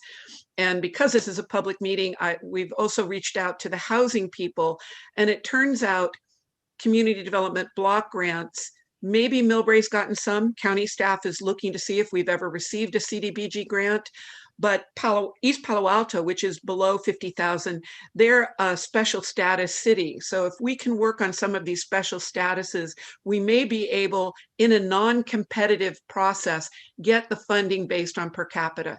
So I think learning how these basic block grants and other funds do or don't come to small cities is worth us spending the time to investigate and then to push to lobby for it, basically. Councilwoman Pappen. Yes, Madam Mayor. So yeah, CBD block grants are usually the big cities, which is Daly City, South City, just because San Mateo and Redwood City. Yeah, the four. Our nonprofit gets some funding from them. What I will say is I believe Senator Becker is passing one of his new bills is that cities can combine efforts to do just what you've suggested. So I don't know the bill, but I read something about Senator Becker presenting some new legislation along those lines. Excellent. Very good. So it's not, I have high hopes that the city did send some requests to Congresswoman Spear for the new ability that they can earmark projects. It'll be, again, it's a competitive process, so we'll see what the Congresswoman actually puts forward. But let's hope that that is the work at our sewage treatment plant and at the train station. So two additional possibilities, but again, it's grant funding, so we can't count on it just yet. But the public needs to understand just how much Millbrae does with so little funding on that. So I think, Mr. Sun, you did a tremendous job of showing where all the money is coming from and how it's divided up and how we compare. And I'm very grateful for that. Any further questions? Mayor, real quick, if I could just clarify. So we've had meetings with Congresswoman Spear's office and staff, and we have submitted projects for the grant funding if it becomes available. It's still working its way through Congress. But if it is approved at the federal level, the allocation will be between 100,000 to 500,000 per project. So they're really dividing it, up. So, kind of that $10 million, $30 million type project is not going to be funded through this program. There are other mechanisms for our sewer treatment plant, for example, low interest loans through the federal government, as well as, you know, other grants that we can assemble together if we're successful. But just wanted to point out that all the money that's being talked out there nationally, when we get down to it, after talking with the Congresswoman's office, it'll be $100,000 to $500,000 per project. Disappointing. Then I'm going to move my hope to President Biden's climate change funding, which does include things for resiliency. And hopefully we will be in good order to apply for those funds if they ever become available. Yeah, I mean, there's just a lot of demand, obviously, a lot of projects out there. And so, you know, that's where they've divided it. So a lot of money, but a lot of requests. Yeah. Okay. Thank you, Mr. Sung. Thank you, staff. No further questions. Moving into, we didn't do council comments. If we can move to council comments, and starting with Mr. Fung. Okay, well, thank you. Sorry, caught you off guard. Sorry about that. All right. So we had a successful AAPI support event, an anti-violence event on April the 17th. I'd like to thank the entire council for supporting this event and being there with everybody. Also like to thank the city manager and our entire staffer who helped put this event together. It's been a lot of help from you guys. Thank you very much. Also like to thank our chief and his entire team of deputies and all the first responders on standing by that day. I'd like to also thank the Millbrae Cultural Committee, the Peninsula Chinese Business Association, MCTV, and the ARC. Didn't get a chance to thank all the elected officials on that day. Was running around too busy. So I'd like to thank our Lieutenant Governor, Kunalakis. I also like to thank Gina Pappen, Council Member Gina Pappen, for bringing her over. Thank you very much. Also like to thank Senator Backer, Sheriff Bolanos, our DA, Mr. Wagstaff, Supervisor Caneper, Supervisor Pine, the entire Burlingame Council member, including Brown Rake, Mayor Ann O'Brien, the Vice Mayor Ortiz, Council Member Beach, Mayor Cunningham from Brisbane, Commissioner Corrali, Virginia Corrali on that day. She came a little bit late, but she was there supporting us. Mayor Manawa of Daly City, and the Council Member Diane Pappen of San Mateo. I'd like to thank all the volunteers as well who participated in that event, including Herman Pang, Lillian, Anthony Leong, former Mayor Lee, William Chan, Freeman Pang, Carl Chan, and Baron Soon. So as a city with over 48.6% of us identify ourselves as AAPI, this is an important event for our city and an important juncture for our country to demonstrate our resolve to really, as a people, to put an end to these racism, violence, and xenophobia. And very proud and privileged to have an opportunity to be a part of this effort. It's continuing conversation with Senator Backer's office to bring awareness to some of the things that is happening in Sacramento. There's some new legislations combating these issues. Stay tuned, because I like to be able to bring our residents into these discussions and have their opinions heard. So hopefully we can find ways to put more tools in our DA's toolbox to put an end to these senseless violence against our community members. There's going to be an event coming up on May 15 in San Mateo Central Park. Me and a few other people are organizing that among all the other jurisdictions within our county. Hopefully, we can bring everybody together, all the communities together, because we're stronger when we're one. So those are some of the updates I have for everyone. Thank you. Thank you, Councilman. Councilman Oliver.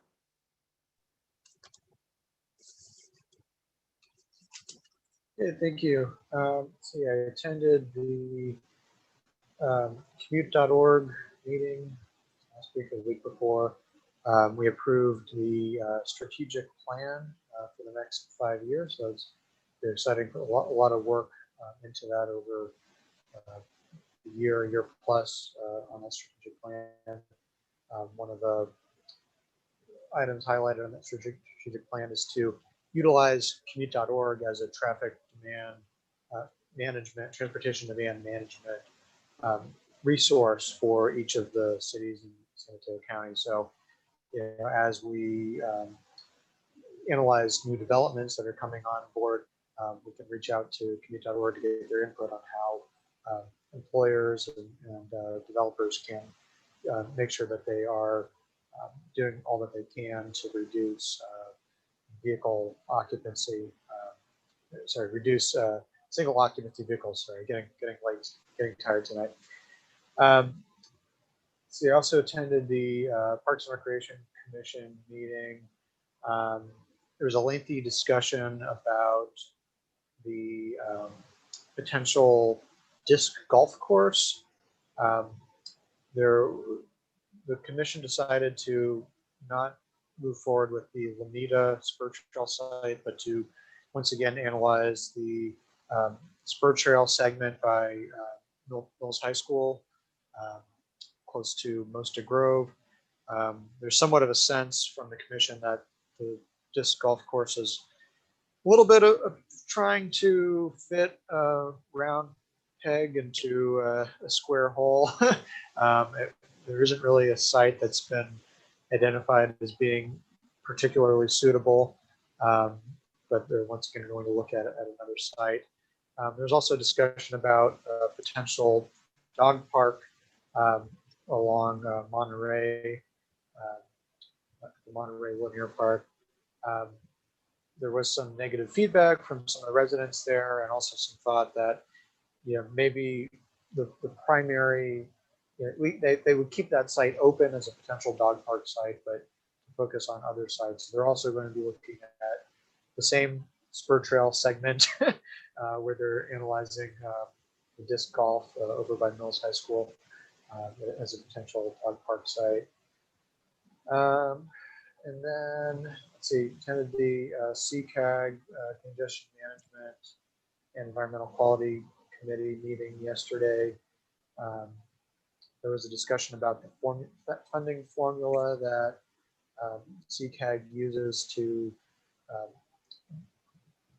distribute between paratransit programs and other lifeline transportation programs. And that's going to go forward, I guess, to the CCAG board, and some discussion about how really there isn't adequate data at this point. And also, because of COVID, the data might be a little bit skewed and might not be that representative in terms of the actual overall transit needs. That's about all that I have. Yeah, thank you, Councilmember Fung, for all your work organizing that event last Saturday. It was a really nice event. And then also just sort of a general comment for the group. Tonight we spent quite a bit of time on the proclamations at the beginning of the meeting. We spent about an hour. And so maybe if we could just all be mindful in future meetings, especially if we have a long agenda, to make sure that we can get out through everything before the meeting is over. Thank you very much. Thank you. Councilman Holliber, at the last CCAG meeting, there was we voted on grants for the Lifeline program. I think that's what you were referring to. And just to update you, they had funds remaining and they will be going out on a mid-year or a mid-cycle on that. And the city of Millbrae is interested. So Tom can update you on that. Very good, thank you. All right. Councilwoman Pappen. Just notify the city today. It was reported that the unhoused and thefts to our businesses was really up today. I don't know what's going on at BART, but definitely still a major problem in our city that we have to deal with. CMAQ yesterday, they discussed traffic demand reports, and it was noted that they should not be studying traffic on the coast Monday through Friday, but more so on the weekend, because that's when that gets that busy. So hopefully they'll modify that study.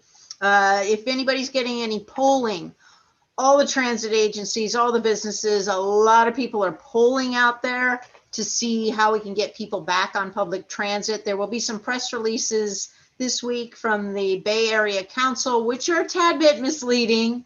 One question that was asked was the integration of BART and Caltrain. Integration does not mean merger. The question was asked inappropriately. It's more like coordinating schedules and timeline, everything, different things about bringing the agencies together, but not merging. San Mateo County and Santa Clara County do not have representation on the BART board. And as was analyzed in the Blue Ribbon Transit Recovery studies yesterday, BART is frequent and people like that, but it is viewed as the most unsafe and unclean transit provider throughout the region. So notice whenever you get polled that the questions don't always mean what they say they mean. Regional Measure 3 asked a question about BART to San Jose way back when to San Mateo County residents, not explaining that that was only in the East Bay. So again, the big focus is trying to get people back on public transit. All the agencies are down, the operators are down, still 80% or more. CARES funding is what's keeping them alive. Transit dependent people are most of the ridership at this point in time. So equity measures are really being emphasized, trying to help people who need to only have public transit. And it's an ongoing struggle. I know there's discussion to hopefully get the TA to help contribute some of the funds they're getting from the managed lanes along that line. We want to make sure we're going to be doing the Economic Vitality Committee. I think that's the one I'm on. I always get the name wrong. Is going to be doing a survey of businesses to hopefully try to see if we can get a business association moving. So we have a meeting this week and we're looking at about 10 questions to get out to the business community to see if we can bring people together and see what the business needs are. So very exciting about that. Hopefully Mayor or Councilmember Holliver will get somewhere on the disc golf. A lot of demand I know people have been asking for. And if the city could ask the high school district about how we open all the tennis courts for use, since we're all paying taxes at the high schools, that would be very nice. And also last final note on the dog park. I do not accept the fact that this city has taken from the SFPUC a staff member's letter saying or whatever that we no longer have authority to use Green Hills Park as a dog park. It was voted for by the SFPUC board. So a single staff member, I don't believe, has the authority to say we can no longer use it as such. Once again, as was said on the Academy Awards, hopefully everybody can be kind and safe to one another. This is still a struggle, I know. So thank you. Thank you, Councilwoman. Vice Mayor Oliva.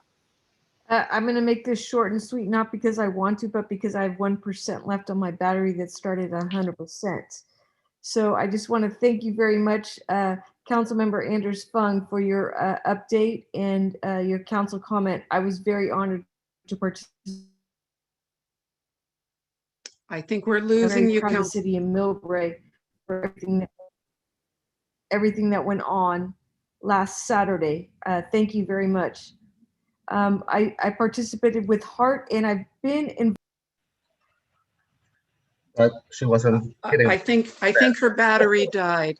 Vice Mayor, I'm sorry. We will catch you in 2 weeks.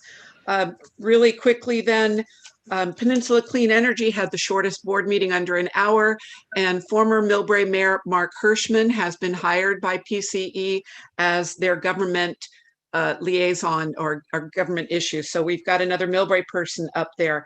Millbrae will be hosting the Council of Cities dinner to council. We've been given the option of either doing it on the 4th Friday of July 23rd or the 5th Friday, July 30th.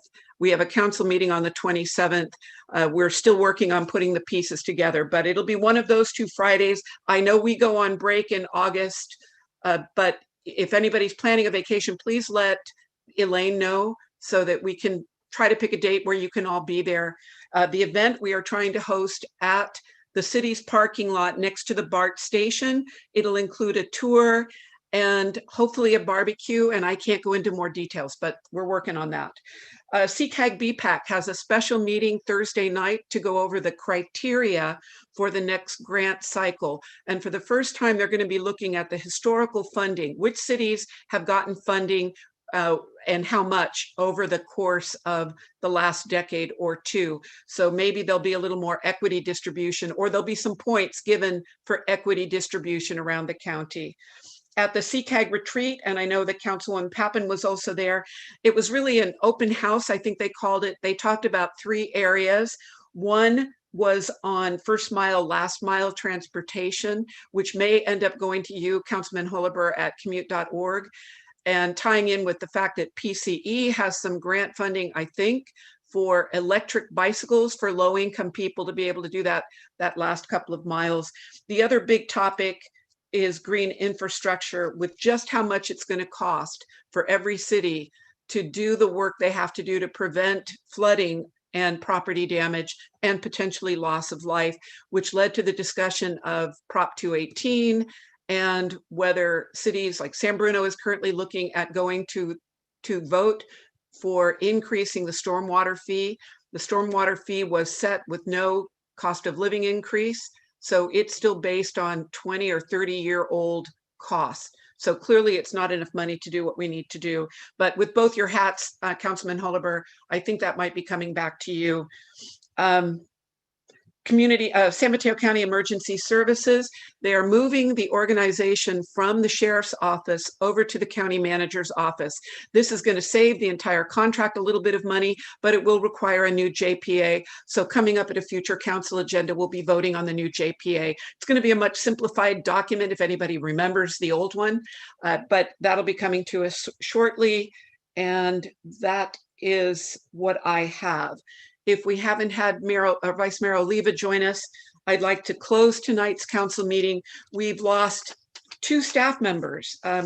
First, close in memory of Ray Newman, a longtime and retired wastewater treatment plant operator, and Don D'Ambrosio, our first park and recreation manager.